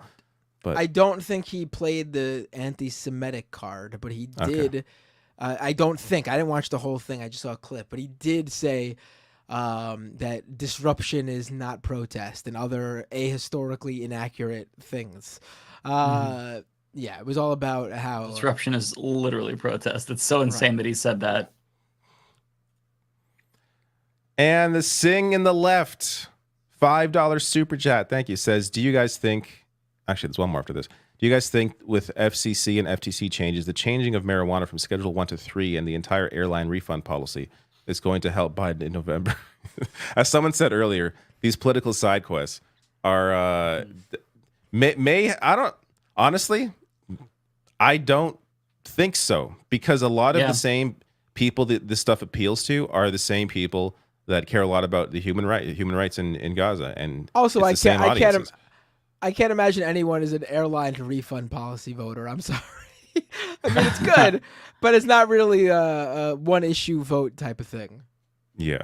Yeah, and if you're outraged about Gaza and you're not going to vote for Joe Biden, it's not going to be like, oh, well, he did deschedule marijuana, so I guess I could forgive him for the dead babies. Like, if you're outraged about Gaza, you're fucking outraged about Gaza. So I genuinely don't think it's going to help him. Because I care about these issues. Airline refund, 30,000 dead, or I get the airline refund. Although there was language slipped into that provision, by the way, that waters that down. So don't count your chickens before they hatch yet on that. Also, if you're like, someone who marijuana is an important voting issue for you, why would you vote for Biden if he's forcing you to move it from number 1 on your schedule to number 3? It's obviously the priority. You want. I had to wait for that fucking joke. All right, last super chat. Susie, $10. Thank you. 74 lifelong. Is the game still going on? It just ended. They won, and it's fucking amazing. Oh, wow. They pushed it to Game 7 after being down 3-1 in the series. I am so pumped, and they're probably going to lose Game 7 as I predicted, but we'll see. Yes. Susie, $10. 74 lifelong Dem, but can't vote Biden. We need a strong third-party candidate in a better political system. First past the post is you're not. Who was it in? I'm forgetting his name. Ross Perot had a large percentage of the vote, but it didn't mean shit when it came to the Electoral College because the system is first past. It didn't mean anything. So even the percentage of vote doesn't really matter until you have some actual power within the system where you need to win. So it's third parties are a waste until the system changes. Yeah, it's a protest vote, but they can't jump off and celebrate this amazing victory by the Toronto Maple Leafs. Have fun. Have fun, get wild. Wait, what is that? Max Domi Butthead. and Max Domi's here, and that's Tyler Bertuzzi. Who do they play next? It is Boston. Well, they haven't finished this round yet. Playoff series. This is the first round. Leafs were down 3-1. I thought for sure they were dead, and now they're back to Game 7, or they're going to Game 7, and we'll probably lose Game 7. But I'm enjoying it right now. Pretty huge. It's okay. Well, Rangers are doing really good. Rangers were of course, going to blow past that. I also predicted that Rangers in 4 against the Capitals because Capitals are terrible. But yeah, Rangers. I predict Rangers and Oilers in the final, so we will see that possibly. Ooh. That would be a good final. I gotta go to a game. Man, this is gonna be fun. Rangers are pretty good this year. They can go far. Yeah. For sure. Islanders didn't. Islanders are gone, unfortunately. Yeah, it didn't have the team wasn't strong enough. Can't have two. Yeah. Actually, I have my bracket online. Proof that I also predicted that one, that they would lose 5-1 in that series. But then I got everything else wrong, so that doesn't matter. All right. Goodbye. Good night. See you guys next week. Bye. Lance, do you want to do yours? Yeah, thank you. Yeah, I hate when we get so close like that. Yeah, I'll quickly rattle them off. Narrator with the $10. It is important for American democracy that a candidate not be elected after attempting to overthrow the government. Oh shit, I didn't even notice. Hey, what's up, everybody? It's Chico. Oh, you're looking extra cute now. Oh, what a beautiful croissant. Yeah, beautiful light. Yeah. Yeah. So, sorry. Is it important for American democracy that a candidate not be elected after attempting to overthrow the government of the United States? Agreed. Kuya Demon with the $2. Lance, you can actually receive super chats. Oh my god, I can and did. Joshua. Well, for me, I think it's. I just have to interrupt you there. I actually think it's important that we don't elect a candidate who supports people who break windows. That to me is the number one issue. Single issue voter. Yeah, broken. Right. Yes. Yeah. No broken windows. Right. And so as far as I've seen, Joe Biden's the only one to stand up to the window breakers. Joshua J. Sean with the, I think, 100 yen. Thank you so much. Netanyahu loving it. Acts like he doesn't. U.S. media attention is relying heavily on the protests. Bombing continues, facing limited media cameras. Awesome. Yeah, I think you're seeing the manufacturing of consent happen in real time and get debunked also in real time, which is the fun part. It's really neat watching like people go on all these shows, and then afterwards people like Matt Pinder are basically like, yeah, you can find the bike lock right on the website. It's over here. It's cool. Looney Tunes with the $2 talking about boobas is better than a Piers line. I agree. Romeo Alpha 68, thanks for becoming a member. Badash 29, thank you for the $5. Celebratory super chat for the troll getting banned in chat. Hell yeah. And then Dusty Den with the 3 months. After violently arresting students on my campus, the cops had a huge recruiting event the next day. They brought dune buggies and speedboats. Sick. That's fucking ridiculous. They're That's so absolutely evil. Ridiculous. That's oh my god. Fucking so fucking evil. You could be on the side of the Skull Crushers, you know? Come Team Skull Crusher right over here. Yeah, hell yeah. We've got dune buggies. Okay, so I believe we're right here. This one is from me, from Narrator. Thank you again, Narrator. I appreciate all of your generous super chats. How long will we capitulate to the majority that feels no empathy for brown people? It's never practical to stand against white supremacy. I'd rather vote in spite of white supremacy than in spite of, Yeah, I feel you, Narrator. It's so frustrating, the situation that we're in again and again and again. And I think that your feelings are absolutely valid. I agree with you. Like it's so obnoxious that we can never have just we're functionally Democrats. In Oregon, we have a closed primary system. So I'm registered as a Democrat so that way I can participate in primaries. But it's like, this is like an abusive relationship, right? I don't want to be in this relationship, but I can't leave. Because then I can't come back if there's a primary and I see a progressive like Bernie Sanders running that I really like. It's just fucked up though. But yeah, I agree with you. I think that we shouldn't have to capitulate, but we have to change the system so that way we actually do have more options. And to be fair, it's not just us that's stuck in this shitty two-party duopoly system. There's a lot of other countries that even if they don't have duopolies, they have first past the post systems like Canada, for example, and that fucks them over as well. So it's a shitty situation. Our electoral system is trash. And not just our electoral system. Our entire system is dog shit. I mean, we have this electoral college to where somebody who doesn't even get more votes can win. That's what happened, with Donald Trump. It's awful, right? The founders were complete dipshits, despite what everybody tells you when you're growing up. They were morons. The system is trash. It was built on slavery and racism and white supremacy. So yeah, we need to change that system.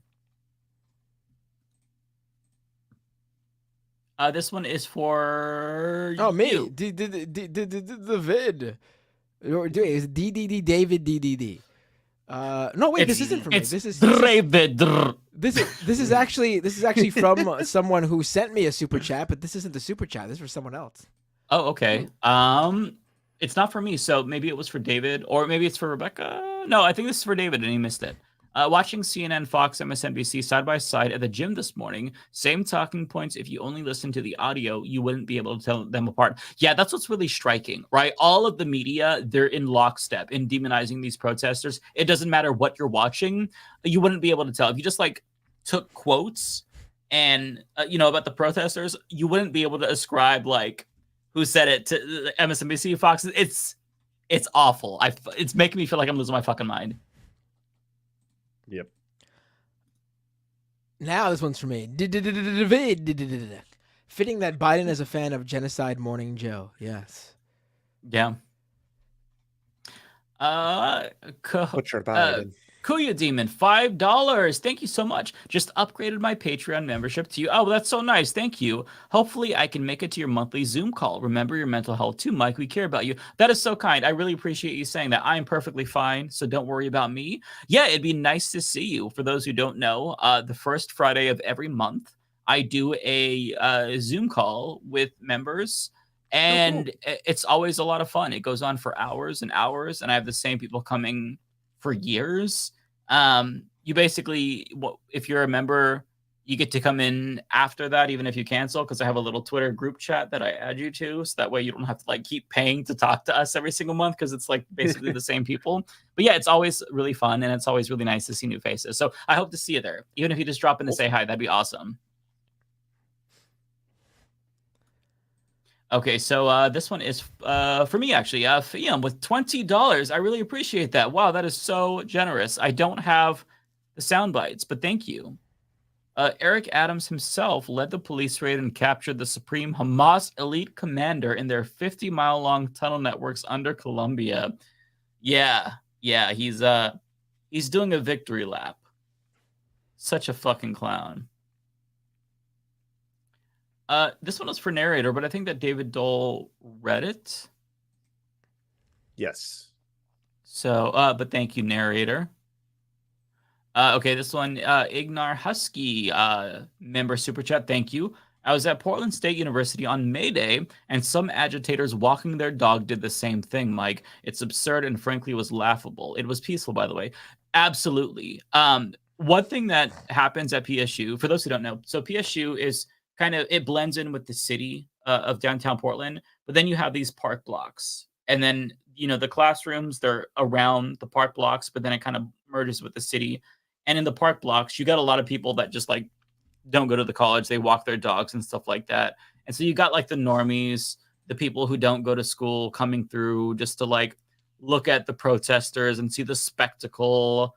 And there, you know, there's always something going on. You know, when I was going there, people were protesting Leon Panetta coming to speak. It's a very progressive, open-minded campus, and the students are absolutely peaceful. Taking over a fucking library is civil disobedience. It's not violence. And again, nobody uses the library. Okay, so stop pretending like you're all being denied. Oh, you have the inside scoop. You're like, yeah, that was never there. Or sorry, you were there, but it was always empty, right? That's what you were saying. Every single time. Maybe there was like 2 other people. Like it's a beautiful, huge library. It's built around a huge tree.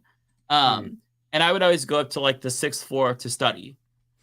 Never anybody there. Like there's like 3 other people there. People pass by and whatnot, but like it doesn't get a lot of traffic because a lot of people just like look shit up online and whatnot. So stop pretending like you're all so like inconvenienced by the library. And guess what? If you're inconvenienced by the library like me, I would have been if I wouldn't be able to use it. Suck it up because it's a great cause. Okay. You should care more about genocide than you not being able to use the library. Okay. Or broken window. Or broken. Oh, the person who was to, I think, to the right of the center in the panel with the Piers Morgan, they work for PragerU, and the guy had done this. Yeah, and he did this thing where he filmed a bunch of shit for his TikTok where he infiltrated one of the camps. I can't remember which one. Just to film the fact that some students had pissed in a bucket because they're in a camp, right? In the middle of a camping, you may pee in a bucket. And he's like, it was disgusting. They're peeing in buckets. They haven't washed themselves. It's so gross, doing this whole thing. And I was like, did you want the polite disobedience or like the right clean civil disobedience or the proper one? Like how clean do you have to be able to protest a genocide? I'm not entirely sure. Right. Okay. So I don't know if you heard him say this, but he said that they were pissing in gender neutral buckets. Yeah, gender neutral buckets. It's like would they be specifically gendered? I mean, it's the man bucket. Stay away from the man bucket. Don't you dare pee. That one's for the women. Like what? Like what are we talking about here? So ridiculous. Feet in the woman bucket. Am I gay?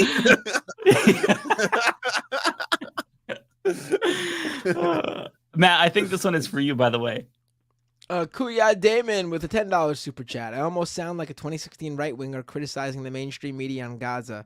U.S. media is completely in lockstep with Zionists, and yet those same right-wingers are so quiet in this moment. It's so frustrating, Matt. Yeah, because these guys never cared about free speech or anything like that. They care about their ability to spout out exactly what they want. They don't care about free speech. That's the biggest bullshit in the world. Friggin', they're all, what is it? What's her face? Barry Weiss and the Free Press. This free speech herself out there cheering on. And then she canceled herself. She canceled her own job. Right. They're going to fire me for my beliefs. And it's like, I quit. Okay.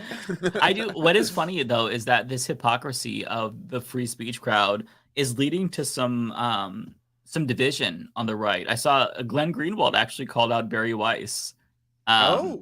Which all right, you love to see it. Fight. Yeah, absolutely. Let them fucking fight. Oh yeah. John Barlick with $5. I appreciate that. Brown University and Northwestern in Illinois have divested its. It's not hard to the universities have to just act and divest brothers and sisters. Yeah, you know what? I don't know for sure if it's a complete victory yet. I know that they're at least open to having a dialogue. And I mean, if you're not even willing to do that, which is the bare minimum, then fuck you. Like, I hope these students give you hell because they're the ones who make your university is successful. Their tuition dollars are funding that university. So if you can't even be open to talking about what they want, then yeah, you are the enemy too. Also, if you're an elderly person in Mike's view, you're an enemy too. Then you're the ultimate, the final boss. You know, it would surprise people. So old people actually love me, and I do love old people contrary to popular belief. When I was working in retail, I feel like at Walmart, Binder has exacerbated this room. Yeah. So when I was working at Walmart, do you want to know who my best friend was? My favorite coworker? It was an old lady who worked in the fabric department. Every single time during lunch, we would gossip. Where this is going. We'd gossip about management, and yeah, I miss her. You miss her? I haven't talked to her though. She doesn't have a computer, so we've lost touch. So she was my favorite coworker though. There. I just did that. I'm not ageist. I have an old friend, but you get what I mean. Mike is about to shock us all and tell us about his very real Harold and Maude experience. I'm just kidding. I made up that story. I hate old people. No, for real though. No, I kid. What's funny is I actually got an email from an older person, and like they're in on the joke, like, "Hey, I know, I'm a boomer, so I know you hate me, winky face." Like, and then they went on. It's like, it's funny how they're like playing it on it. I don't hate anyone, okay, unless they're a bad person, regardless of age. And you can choose not to be a bad person too. Exactly. Yeah, it's not the way you were born. That's the difference. Right. Hold on, I gotta just Josh Miller in the someone's chat. Believe me, old people love me. Believe me. Old people say I'm the best young person ever. Yeah. I do think this is for you, right? Not for me. Nope. No? Okay, this must be for David. I'll read it. Ryan Lennon fan, 5 Canadian. Thank you. Before you go to the second half, please show Biden throwing away his electoral chances in November in his speech today, saying students wouldn't change his mind. Oh, yeah, we didn't talk about that. Oh, I forgot about that specific part, right? Where somebody had asked him, are these protesters changing your mind? And he said, no.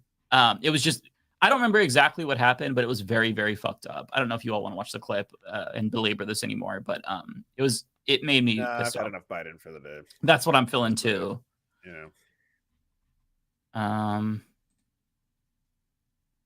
Okay. I think this is Matt. No, it's not. No. Okay. Well, Miss Warner, $5. When you run out of intellectual ammo, throw insults. Exactly. Hell yeah. Reference to Megyn Kelly. Just call him ugly and you win the argument immediately. Oh man, I hear so many right wingers use that talking point. Pundits too. Like I've watched entire segments where Tim Pool's just calling people like ugly and just being like, "Oh, it's just a scientific fact that right wingers, if you look at the data, they're considered more attractive on average." And it's like, You know even if what? that was You true, said that. But you know what? You said so that. weird. Who fucking cares? Who right? fucking cares? Right. It does guide my politics. Hot or not. How many hotties are on this side? Yeah. I just don't understand. Like, first of all, that's stupid. But why would you even be thinking about that? I feel like it's so childish. Like, you have to no, all the lefties are ugly and everyone on my side is attractive. Like, how old are you? Yeah, there could be hot Nazis. They still need to be destroyed, because Nazism needs to be destroyed. Like Right. you're not gonna, but Yeah, that doesn't change anything. I can like fix Candace Owens. I think Candace Owens is objectively beautiful. She's still a horrible human being. That doesn't it doesn't change anything. It's irrelevant. It's a non sequitur. I don't understand why they bring this up. We're not going down the problematic crush revelations, right? That's going to require at least $100 donation. Yeah, exactly. Okay, this one is for me. D Chad with $10 Canadian. Thank you so much. All those historical protests you refer to, plus Rainforest, Coke, Nestle, women's rights, those were boomers. We're not all ignorant right-wing idiots. Thanks for backing off on bashing us. Yeah, absolutely. I mean, a lot of the students, they acknowledge they're following in the footsteps, right? Like, we're all iterative Oh in a yeah, sense. and, You know what I so mean? we're clear. I think when any of us use the term boomer, we're not referencing from the like always the boomer generation. I'm usually referencing someone who's like acting in such a way that like, oh man, you're being a boomer. Either you don't know how to use the internet while you're talking to people on the internet, right? Not you could be young and be a boomer in that regard. Just if someone's being ridiculous. Yeah, it's not an age thing. It's a mentality. Yeah, get real libertarian with it. Age is but a number. Exactly. Or maybe not, but Wait, is it true that the Israeli government responded, like the official account responded to someone on Twitter with like age is just a number? Is that tweet real? And then it's been deleted now? Is that I real? haven't seen Like this. oh, okay. I've seen a lot of people post it, but it's one of those ones like I don't know if I've ever seen the Wayback Machine link. So that's why I'm always like, there's so much fake shit that goes around now. I mean, the fact that you're questioning it, and I don't know, it shows you how unhinged that account is. Like the shit they're posting. It's true. I mean, if you saw like a different government, you think, oh, of course, this is obviously fake. Like when people post the fake screenshots of Joe Biden jerking off with lotion on his dick, we know that's fake because he wouldn't tweet that, right? I've got lotion on my dick, my hands on my dick. We know that he wouldn't tweet that. But with the Israel account, they would tweet. I don't know. It had a check mark. Mike, it had a check mark. It was an official account. It was the official account. Real. It had the check mark. It had to be real. Must be real. Okay, I think this is for you, Matt. Omega with the super chat. Gooners be like, they're my tatas and I need them now. What is that? Oh, okay. So it was some commercial. It's my money and I want it now or something. It now, right? Yeah. I don't remember what company that was for. Another one for you, Matt. No, it's not for me. No? Nope. Okay. Must be for David. Prairie Fire, Kowalski 999. Thank you, sir. I'm conflicted on the protests. On the one hand, I like the First Amendment, but a great Middle East conflict is good for grain prices. Civil liberties versus a jet ski. What has being ethical done for me? Yeah, I mean it's Kowalski's tough. on his evil His villain arc, his yeah. evil era, yeah. Yep.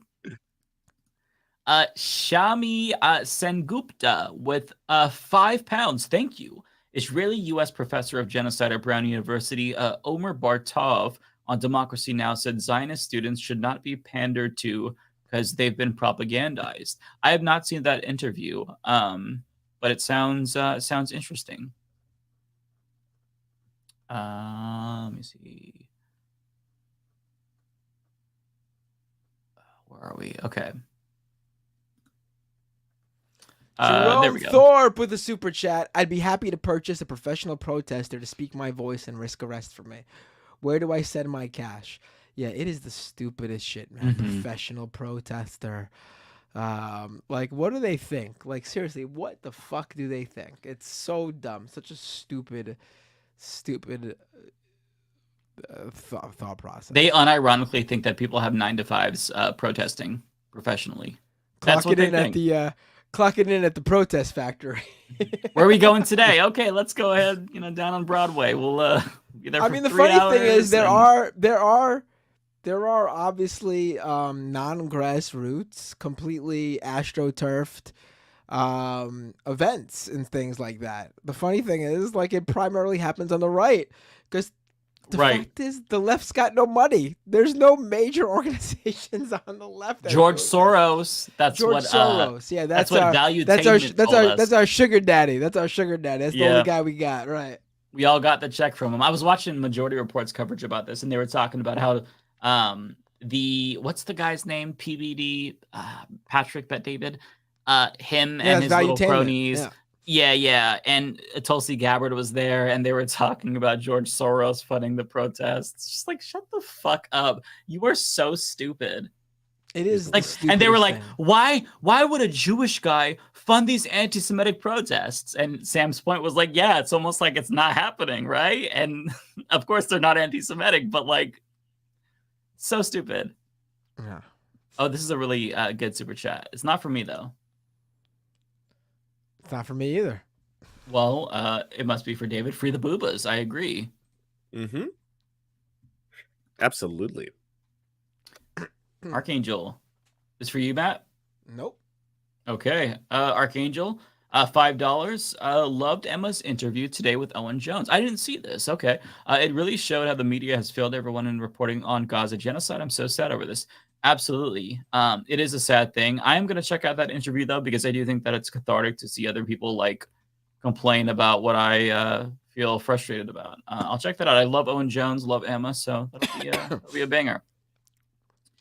Another one for me from Shami Sengupta with £5 again. Thank you, Shami.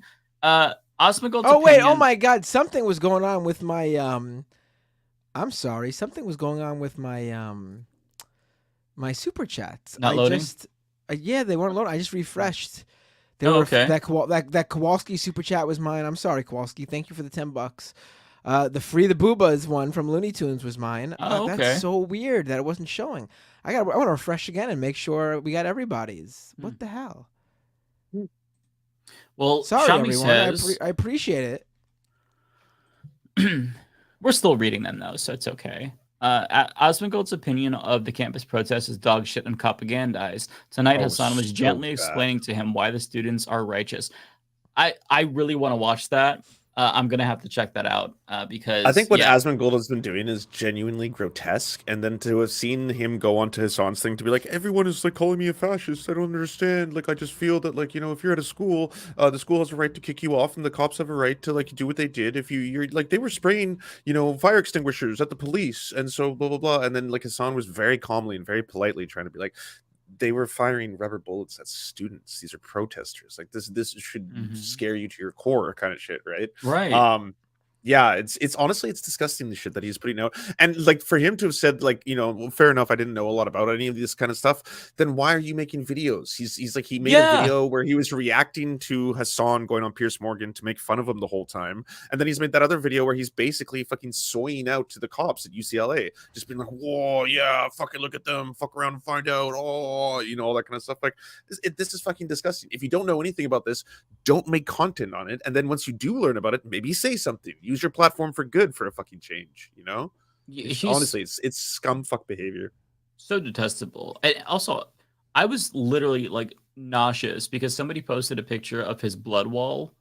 I actually got so gross. I did not see that. I heard about it. I actually got like queasy where I'm like, oh my God, I'm gonna fucking vomit. That's so what a disgusting cretin he is. And the cockroaches and like you're so rich. Like you can have the most beautiful looking place ever. It's literally like a mattress on the ground and just like fucking it just looks so gross and I don't understand it. I have no idea. Such a gross person inside he's and turning out. me into Jordan Peterson. Clean up your room. Yes, I know. Clean up your room. That's how Hassan's detractors want him to live because he's a socialist. And I gotta say, I'm glad Hassan doesn't live like that, man. Yeah. I mean that's fucking that's a fucking shameful way to live. Like my God. It looks terrible. It looks fucking terrible, you know. And you don't even need to be exceedingly wealthy. You just have no excuse at that point for living like that. I'm sorry. Right. Like, he can have a team of people massaging and cleaning him all the time, 24/7 around the clock. Yeah, which he should just like live like just poking him, prodding him, wiping him down with like little rags and stuff. Like you could, I don't know, you could afford to do that. I don't even think it would make a big dent in your fortune. Just have a team of masseuses at all times, just spraying you down and cleaning you, rubbing you with even sticks. if you go broke, get it done. You got to get the hygiene up, man. Wash yourself. Yeah, God. For people like, Just hose so him I'm down. not big into I shouldn't even bring up the reference because I'm not big into it, but he's like the Nurgle, the god who's like stinky from, what is that? Is that not Warcraft? God damn it, my husband's gonna be mad because I'm fucking up the reference. But there's like a stinky god that's like Nurgle, and the chat will come through. Warhammer. No idea. Warhammer, that's what it is. Warhammer. Oh, Yeah. Is this part of the woke wars on Warhammer right now? Because I know like a lot of people, Grubs included, are really mad that Warhammer went woke, and they apparently said that they're completely fine with trans people, and now they've gone super woke because of it and all this. And it's like it's a video game / toy line that you make things, right? Like, I come on. Yeah. Okay. It makes perfect sense. Yeah. Yeah, I don't understand. Logan's like Mike getting Nurgle right, but not getting Warhammer 40K. I know. In Warhammer, he's the god of disease. There you have it. Yes, yes. So is that what you're calling Asmongold? Yeah, I'm saying that he is a worshiper of that god. He's at least a worshiper of that god. I mean, goddamn. Get your life right with Jesus Christ, not Nurgle, Asmongold. His house is an altar. You're not wrong. You're not wrong. I don't like the next pandemic could start there. Literally. Yeah, it's true. It is ground zero for the next zero. avian flu. It's gonna fucking come out of Asmongold. It's not gonna be from meat markets. It's not gonna be from factory farming.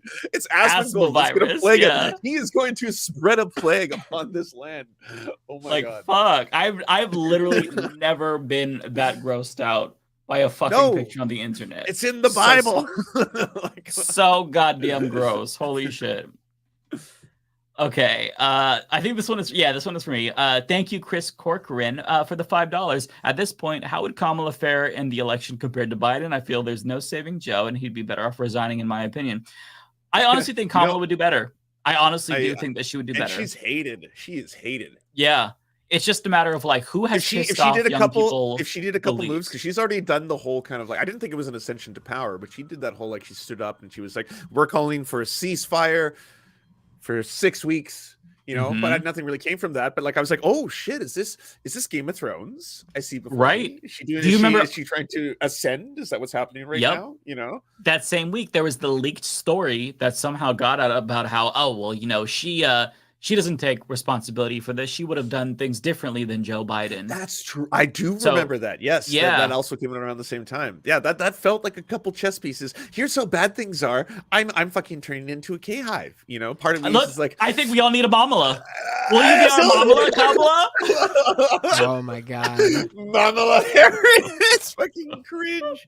Oh, that was without I'd say equal one of the cringiest things. If it wasn't for the whole Grums and Stellar Blade, that would be the cringiest thing of the week. The whole I saw the funniest tweet. Someone was like, Drew Barrymore always talks to people like she's fiending for coke and has no money. I gotta pull up the clip now that you said that. And then when you see her and like just staring at her like, we need Mamala. Can you be Mamala Harris? I'm like, oh my god, it's true. It's true. Okay. I'm gonna pull this up because we've spoken into the universe, and for people who haven't seen this, we need them to see this. Okay, give me 1 second. It's so weird.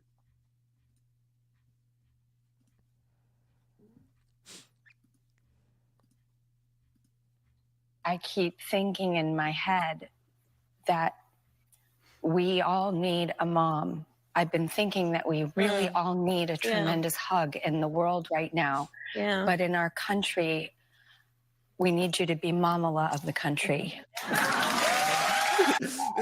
I've never seen Kamala that uncomfortable. I know.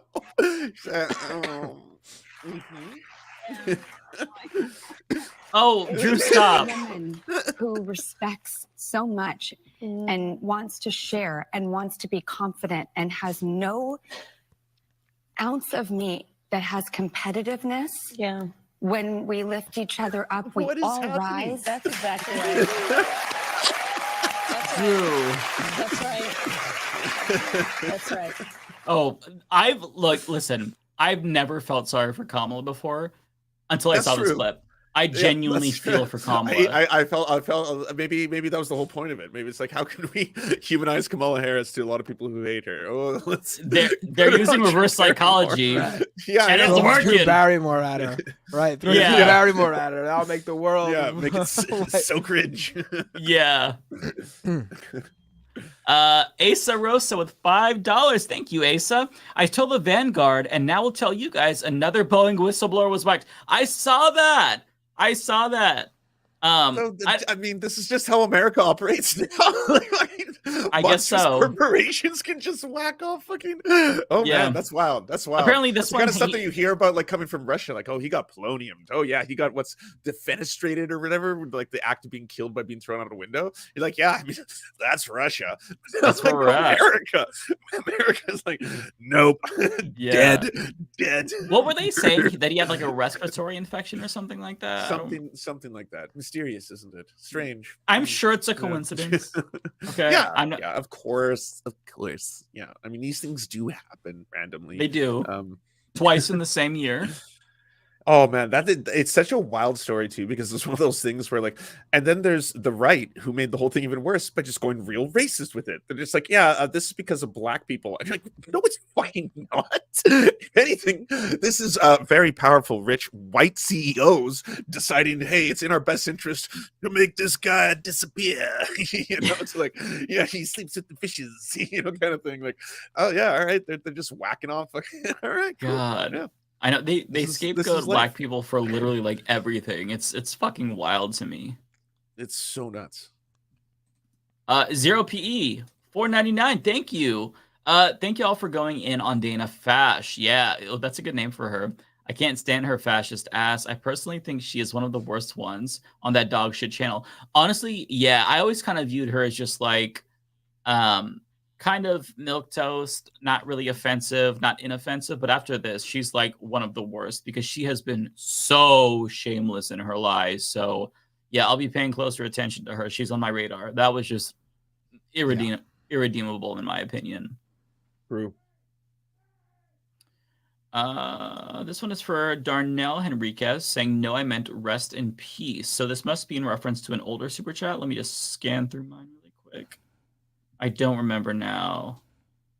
Binder. Okay, so this was the chat that said, Binder, you look like you belong in a rest in peace t-shirt. So is that a band? Because I genuinely don't know. I don't know. Okay. Well, look up the band Rest in Peace, Matt. You might like them. If there's a band. I'm sure there is. It sounds like a bad name. I feel like, yeah. Okay, this one is for you, Omega Matt. with a super chat. Mike, I was not ready for the OP archipelago. I can't even say that. Arc. The One Piece archipelago arc. Yeah, archipelago. Yes. Archipelago. Yeah. It was a wild arc, and I don't know if you're past it, Omega. I'm slightly past it, and it gets real weird, real fucking weird. I'll just tell you that after that arc. I'm in the next arc. But yeah, I'm curious to know your thoughts about that. Wait, what? Oh, I was curious to know Omega's thoughts about the arc after the archipelago arc. Yeah, just because it gets very weird. He's or I shouldn't say they're at the same spot in One Piece as I am, so we're kind of keeping up with each other, and it's nice to compare. Okay, where am I? Okay, I think we're right here, and this is for you. I want to say. No. No. Okay. Well, shout out Unless to the YouTube's students. messing me up again. I don't see it. We'll read it anyway. Henry Wise with $5. Shout out to students at countless smaller colleges organizing divestment rallies, demands all across America. Big ups to Oregon State Super. Yeah, I really, I think that all of these students are so brave, so bold. I mean, this is finals week for a lot of them too. So the fact that they are taking time out of their day and putting their careers at risk to stand up for a good cause, it does give me hope. I think the kids are all right. Absolutely. This one's for me. Troy Mosin with a super chat. It is really amazing how centrist liberals and demonistic right-wingers are pushing the same Israeli propaganda agenda that I can't tell them apart. Yeah. Yep. That'd be a good way to shout out Bad Hasbara podcast, which goes really into debunking a lot of the propaganda and does a really good job. Yeah. This one's for you again, I believe. Nope. No. Okay. Well, Transgrow 420 with 420, very appropriate. It says, what is your favorite fruit? That's the weed number. Like a mango or something. Mango is top 5 by and far, no question. Mandarin oranges. I'd say what? That's your top 5 Mandarin oranges? Really? They're really good, yeah. Grapes. Yeah, grapes are good. Grapes can be hit or miss, but there's certainly a lot of great grapes. How would Mandarin orange? Wait, that was for me. Someone says, I'm sorry. So let me read it. Transgirl 420. What is your favorite fruit? Like a mango or something? I'm answering it. Yeah, I think it's mandarin oranges. I think that might be my favorite. I like all fruits though. I'm gonna say pineapple, number 1. Oh, Ooh, pineapples are great. I yeah. forgot about pineapples. No, Thank too you. late. Too late. You fucked up. You fucked up. That's the only thing you that's need from my now on. number 1 now, Yeah. motherfucker. I curse. got it. Yeah. Peaches Yeah. number Yeah, 2. Mandarin oranges for life. Blueberries, strawberries. You don't have to name every Pears. fruit. Raspberries are great too. Watermelon. disagree. Watermelon. I love Oh, watermelon. I forgot yeah. watermelon. Oh, Fucking, shit. yeah, that would probably be my number 1 actually. I fucking Okay, love that's a watermelon. good choice. Yeah. Oh man. I Okay. love watermelon. Man Shovel with a super chat, $5 for Bindo's crypto forensic skills and his excellent UK Subhumans t-shirt. Up the punks. Yes, I am wearing a Subhuman shirt. Absolutely, yes. Nice. Next. I appreciate your shirts. They're very cool. Thank you. You're welcome. Asa with $2. Thank you, Asa. Who do you think was the best mayor in NYC? Well, I'm not Rudy the best person Giuliani. to ask, but yeah, I would just say Rudy Giuliani because think of all Has the there been memes that anyone he else who brought comes us. close? You know, New York City has, and an honest answer, New York City has never had a good mayor. It is non-existent. It's never happened. It's impossible. They have had a cousin fucker though. They had a mayor who fucked his own cousin. Really? Makes sense. I didn't know this. Wow. Yeah, Rudy Giuliani married his cousin. Oh, right. I forgot about that. He Right. was Yeah. it first cousin? I think it was second. Oh, okay. I don't remember. Wow. Keeping it in the family for sure. All right, He's a Rudy. cousin fucker. Yeah. People are under this assumption that New York City, super liberal state, super liberal city, must be very progressive. No, we can't elect people for shit. All of our elected officials suck ass. I mean, with a few exceptions like AOC and such. Mm-hmm. True. We do have a progressive city council because when you break up the city into small sections, you can elect the progressives. But once you start voting for the city as a whole, you get shitty ass mayors. Rudy also recently admitted to having a hard drive with child pornography on it. Did he? I didn't know about this. What? Yes, he did. Oh It was his way of saying that there's child pornography on Hunter Biden's laptop's hard drive, and so he said he had it in his possession and was aware that there was child pornography on the hard drive, and so he had a separate one that he copied it to in order to be able to give the proper thing to the authorities whenever they decided. So for a while, yeah, he said he had a hard drive with child porn on it. So unbelievable. Rudy, what are we doing here? Yep.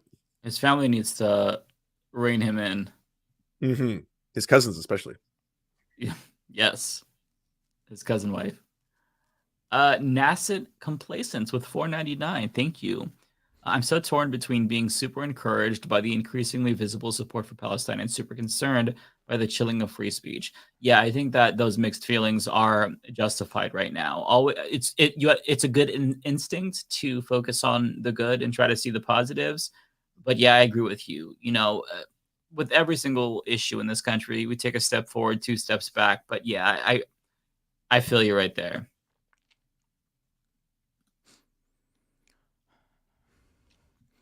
Maybe this is for me. I don't even know anymore. I don't see it, but let me read it. Debbie, we in Florida didn't even get a primary. LOL. Right. I think this is for Nazik with a $10 super sticker. Thank you so much. That is for me. I see it.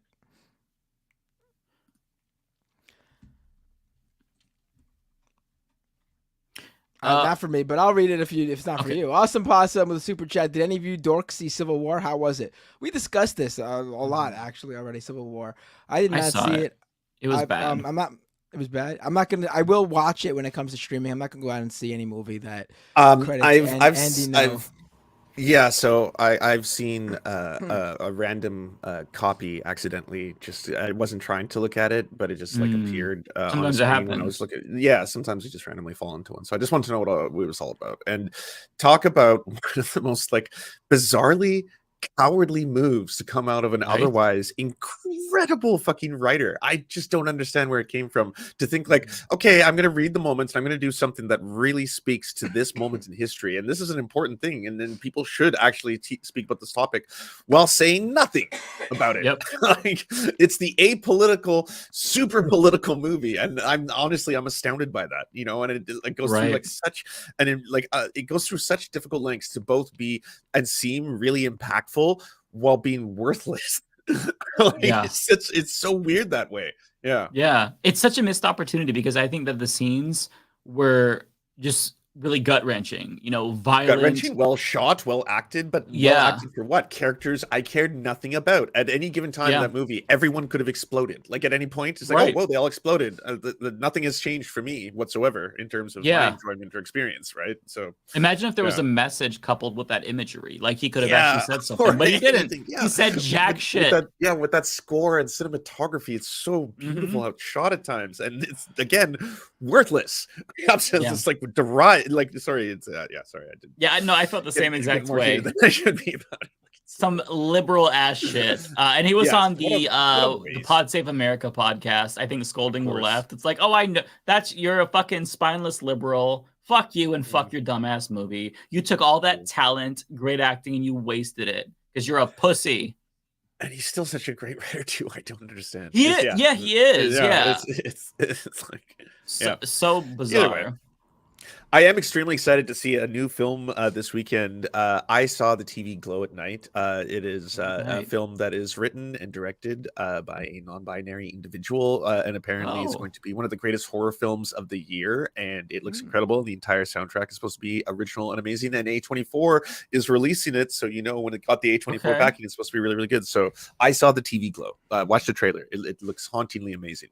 Beautiful. I'll check it out. I do. A24, they tend to put out bangers, which is why I saw Civil War. Yeah. Except for Civil War. Fuck. Rare miss. Yeah, rare miss. It's called I Saw the TV Glow, Aquarius Dragon. I saw the TV Glow. Yeah. Rachel Atwood with $2. Thank you. Dems are too reliant on the courts to stop Trump. Yeah, Democrats. I mean, look, weak liberal resistance is how you get fascism, right? There's a story this week about how the Democratic Party is going to step in and save Johnson from Marjorie Greene's ouster. Like, why would they do that for you? And you could get a Democratic Speaker of the House. I wouldn't like Hakeem Jeffries as Speaker, but he's an upgrade compared to Mike Johnson. So they're just like operating against their own interests for no reason. Stupid. Okay. Sakti Plays, thank you for becoming a member. Also, we've got a $5 super chat. Did you see the bill the House passed redefining anti-Semitism? I did, yeah. So for those who don't know, what they're doing is they're trying, They're trying to go with the definition. Heroes, Mike. They're going with this definition of this organization. It's called like Holocaust Remembrance Association. I'm not really sure what its name is, but the guy who actually wrote that working definition that they're using has literally come out and denounced the people who are weaponizing that to stifle free speech. He's like talked about how Zionists have taken that and they've used it to say that, criticism of Israel is anti-Semitic when this is not what I intended. Aside from that, it's just unconstitutional. Like, you can't stifle speech, but they're doing it anyway. We'll see if it passes the Senate, but yeah, frustrating. Okay, this one is for you, Ryan Lennon fan with a super chat. Beau of the Fifth Column, human trafficked women. I think this has come up on the show before. There's a number of people who have done pretty big exposés on it on YouTube that go into the details pretty extensively. Right. I don't know. I can't help anyone there. Yeah, I can't speak to that. I don't know anything about details. Okay, that was for David. This one's for me, Logan Small, $10. Thank you. Biden doing everything he can to look like a piece of shit, but not quite as bad as Trump is making me consider not voting for the first time in 20 years. What I always say is, I absolutely understand your feelings.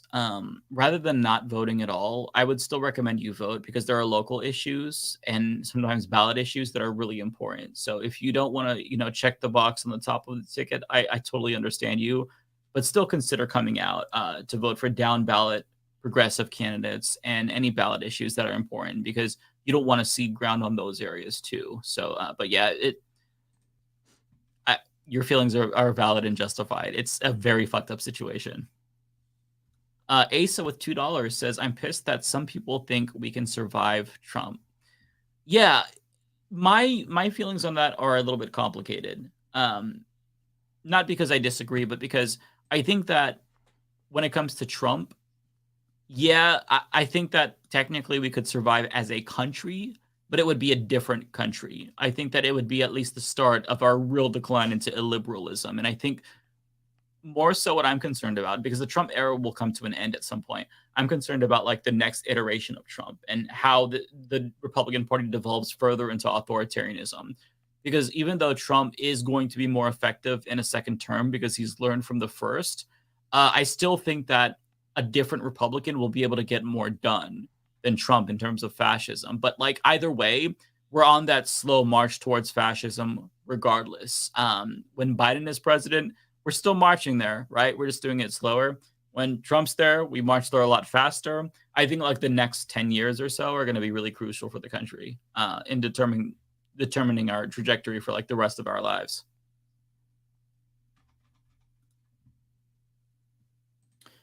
Narrator with a $20 super sticker. Thank you, narrator.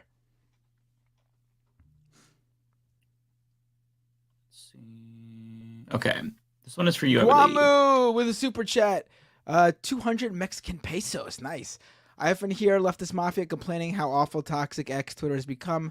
Using Mexican X, I'd agree. It's been getting worse, but nothing out of the ordinary. Last week I was in the U.S. and holy shit, it really is a shitstorm over there. Yeah. Right, yeah. I mean, yeah. I guess there's not many like. I mean, it exists, but I'm sure not in the numbers of like neo-Nazis and people openly praising Adolf Hitler on Mexican Twitter. Yeah. I think this is you. I'll read it. I don't see it. But Sky with a $10 super sticker. Thank you so much.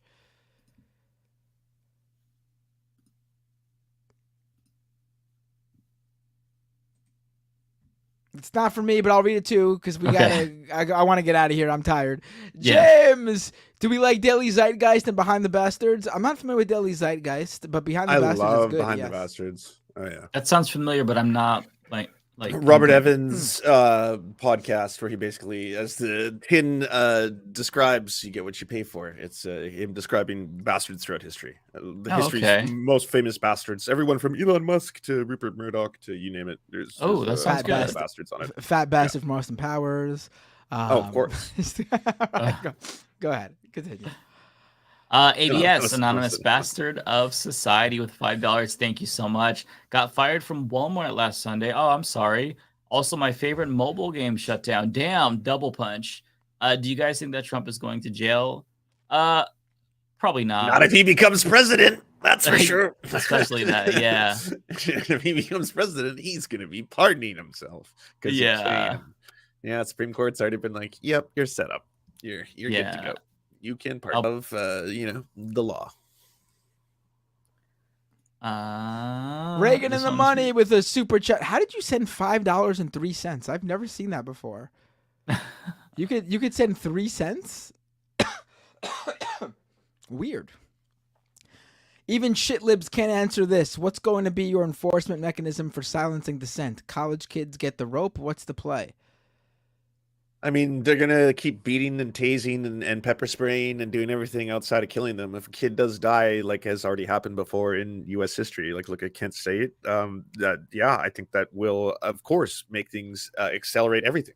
Then people will be hitting the streets. Then if you were thinking of violence occurring before, holy fuck, you'll see fucking places burn. You like, I'm not saying this to be inflammatory. I'm saying this that like legitimately people are so fucking disgusted and angry and simultaneously terrified and feeling hopeless around this topic that the worse you are making it by accelerating and everything, rather than listening to the students, talking to them, trying to hold any kind of negotiations between them and their demands. Ask the student counselor, the student body, if they want to vote to again divest. It is a completely reasonable ask to be like, if I go to this institution, I pay hundreds of thousands of dollars sometimes in tuition, I should be allowed to say that you don't invest in a military industrial complex with my money. Fuck that noise. And that's again not the most unreasonable ask ever. Zero PE with a super chat. I'm still salty about Cynthia Nixon losing all these years later. LOL. Oh, let me tell you about it. I worked for that campaign. I worked for that. She was a fantastic candidate. She's a real one. She's legit. Best vote I've ever made. Yeah, I love her. Okay, we've got $10 from Narrator. Thank you, Narrator, again. Don't give in to Biden losing to Trump. We need the left to start rallying behind someone, not give up. Stop saying swing state. We need to say we will work to defeat Biden, call their bluff. I will never stop saying swing state because I am not going to just allow a fascist like Trump to win. I have trans family members who would be greatly affected by that. So I will never just say, let's let Trump win. You'll never hear me say that. And we're not going to defeat Biden. That's the thing. And calling their bluff doesn't mean anything because they would rather lose than give in to us. Like I went through all of this in 2016 where I'm like, oh, we can huff and puff and they're going to listen to us if we withhold our votes. They don't care. They don't care about losing. That's the thing that you have to realize about Democrats is that if it means that like they hand this election to Trump, that's just an opportunity for them to fundraise about Donald Trump. When the country goes to shit, they benefit from it. When Roe v. Wade was repealed, they started sending out those fundraising emails. Like the Democratic Party is run by elites who are insulated from the things that Donald Trump does. They don't care. Like we are the ones who are affected. Like marginalized people are the ones who are affected. So that's why if you say I'm not going to vote for you, they don't give a shit. So it doesn't matter. Like you're not going to influence them. To the extent that people vote third party, it's just the protest. It's just saying, I don't want to support this system, but it doesn't make a difference in the sense that the Democratic Party is going to be moved by it because they fundamentally are uninterested in winning. If they win, awesome. But it comes down to fundraising, keeping their jobs. All the consultants, win or lose, they keep their jobs. So that's what you've got to understand. They do not care about winning. Balthazar 228, thank you for the $9.99. You should have Vosh on one of these weeks. He's been one of the most consistently correct leftist voices of the last couple of years. I agree he's been consistent, but I'm not interested in bringing on somebody with that past and that controversy. I would rather not have to deal with any of that, which I'm not even going to address. I'm just being honest. I don't want the shit associated with that. And so I know exactly what Matt Binder is thinking right now. I know the sentence that is going on in his head. I can read his mind. I can do a Charles Xavier. Matt, say it. A Charles Xavier. I can feel his thoughts. Say it, Matt.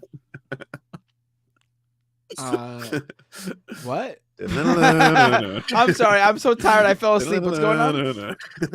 Short stack, thick like a goblin. Oh, right. Short stack, thick like a goblin. I'm sorry. I'm exhausted. I don't do it as well as you, so I you know.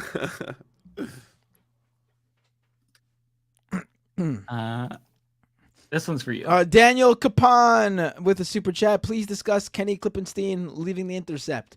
Sure, Kenny Klippenstein left The Intercept. I mean, you should read it. There's a lot there if you haven't read it yet. I think it's a good move for him, obviously. He's built a large following. He already has a bunch of people subscribed to his newsletter. It makes sense. It absolutely makes sense. I hope to be following that model very soon in terms of launching a newsletter that people hopefully pay for. Narrator with $10. Thank you, Narrator. Go out and actually flip off the Dem Party. The children are risking everything, and we can't risk getting a thumb wagging from genociders blaming us for Biden losing. Say it, swing state or not. I mean, I'll just reiterate the same thing that I said. They don't give a shit. They don't care if you protest. They don't care if you withhold your vote. They don't care about winning. And again, I was where you were in 2016. It was the first time I voted third party. I thought that the Democratic Party would be like, oh, no, they're going to not vote for us. They just don't give a shit, right? They don't care if you hate them and flip them off. It doesn't matter to them. So, no, I'm not going to tell people definitely don't vote for Biden in a swing state because that hurts people that I care about. Full stop. So, I understand. I'm not saying you have to vote for Biden in a swing state. I'm not going to voter shame you. I'm just saying I'm not going to actively cede ground to fascists. That is not going to be something you see me doing. And a follow-up from Narrator with $5. 6 months is a long time. Look at the past 6 months. Left is best. Thank you, narrator. This one's for you, Matt. Sorry. Looking for it. Oh, here we go. I don't know if you were I'm Najra with a super chat. I voted you for Mangina of the Year in 2014. Now I'm trans. Used to hate you. Now I love you. Hope to talk to you on Doomed or Scam Economy. What? This is not real, is it? For real? I got to hear more about this if this is legit. I used to hate you, and now I love you. That's pretty amazing. That's awesome. If it's true, that's an awesome I would story. love That's to. an I would incredible love story. to hear more about this. Yes, I would love to hear more about this. If it's, I almost feel like someone's joking, but maybe they're not. I think they're probably happen. I've heard some really crazy, like, stories of people going through change, in a period of time. 10 years, that's pretty long, so I it's possible. I look forward to talking to you. Yeah, I'll have to check that out too. Zia Spots with $2. I love your hoodie, Mike. That's all. Well, thank you so much. I appreciate you saying that. Najra is in the chat still saying 1000% true. Wow. Oh, very cool. More. I'm really curious to hear about that. Please reach out to me so we can make sure that this happens on another stream. It's obviously too late now. I would not be able to give you the attention this conversation deserves, but I want to have that conversation really bad. So please, let's talk. Thomas Ford with a super chat in commemoration of May 4th, the historic day at Kent State. I think we're going to say the historic Star Wars Day. But in commemoration of May 4th, there's going to be a big protest on campus. Source, I'm a graduate student at Kent. Ooh, interesting. Ooh, that's on Saturday. It's too bad it's on Saturday. I feel like they would have got more people out if it was on a weekday. But I'm sure they'll still get a lot of people out. I'll monitor that. That's interesting. Lizzie Bennett with $5. Thank you, Lizzie. If I didn't know any better, I'd say Biden is trying to lose the election. It literally feels that way. Like, it feels like he wants to. Alienating the young base, Middle Easterns, calling Japan xenophobic. I haven't seen what he said about Japan, but yeah, he's off his rocker. Narrator with $5. When you say you think Biden is going to lose, but you're not going to actually support anyone else, you're giving up to Trump. When you say Biden's... Well, I mean, I said that I live in a blue state, so I'm not going to vote for Biden. I'll vote for like whoever's on the ballot. Cornell West, Jill Stein, Claudia de la Cruz is probably like my favorite, but I have no problem voting for Jill Stein or Cornell West. I think they're pretty cool, but it's just a protest vote. They're not going to win. And I'm real about that. I'm not going to lie to people and say, hey, if we all pull together, they could win.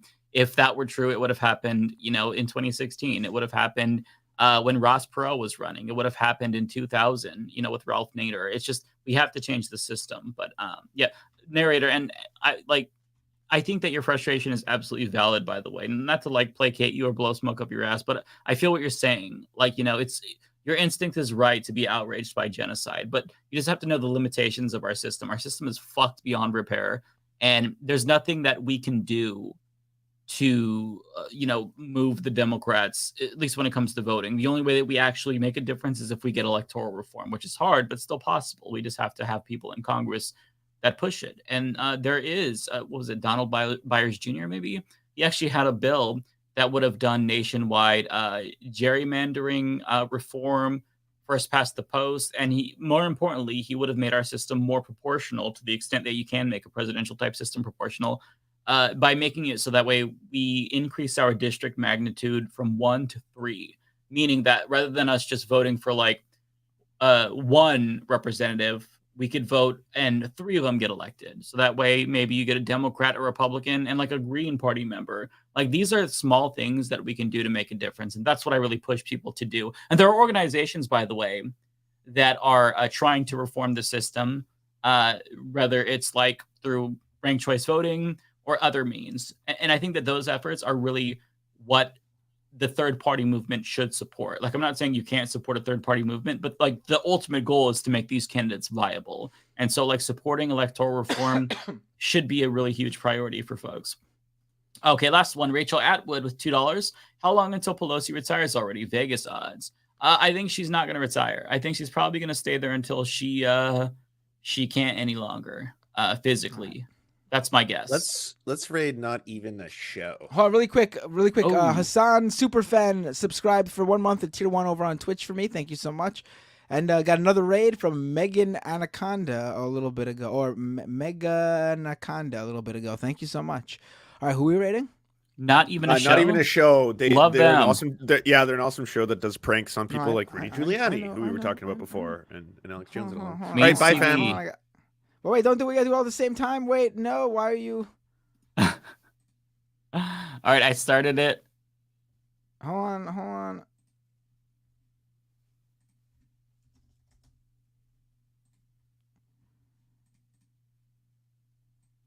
Did you press it yet? I'm waiting for you. It's loading up. It's loading up. It's loading up.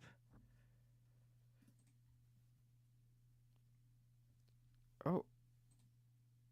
It's loading up. All right, thank you, everyone. Great show. See you all real soon. And take care. I'm going to rate it right. Are you ready? Ready? I'm ready. Now. See you next week, everyone.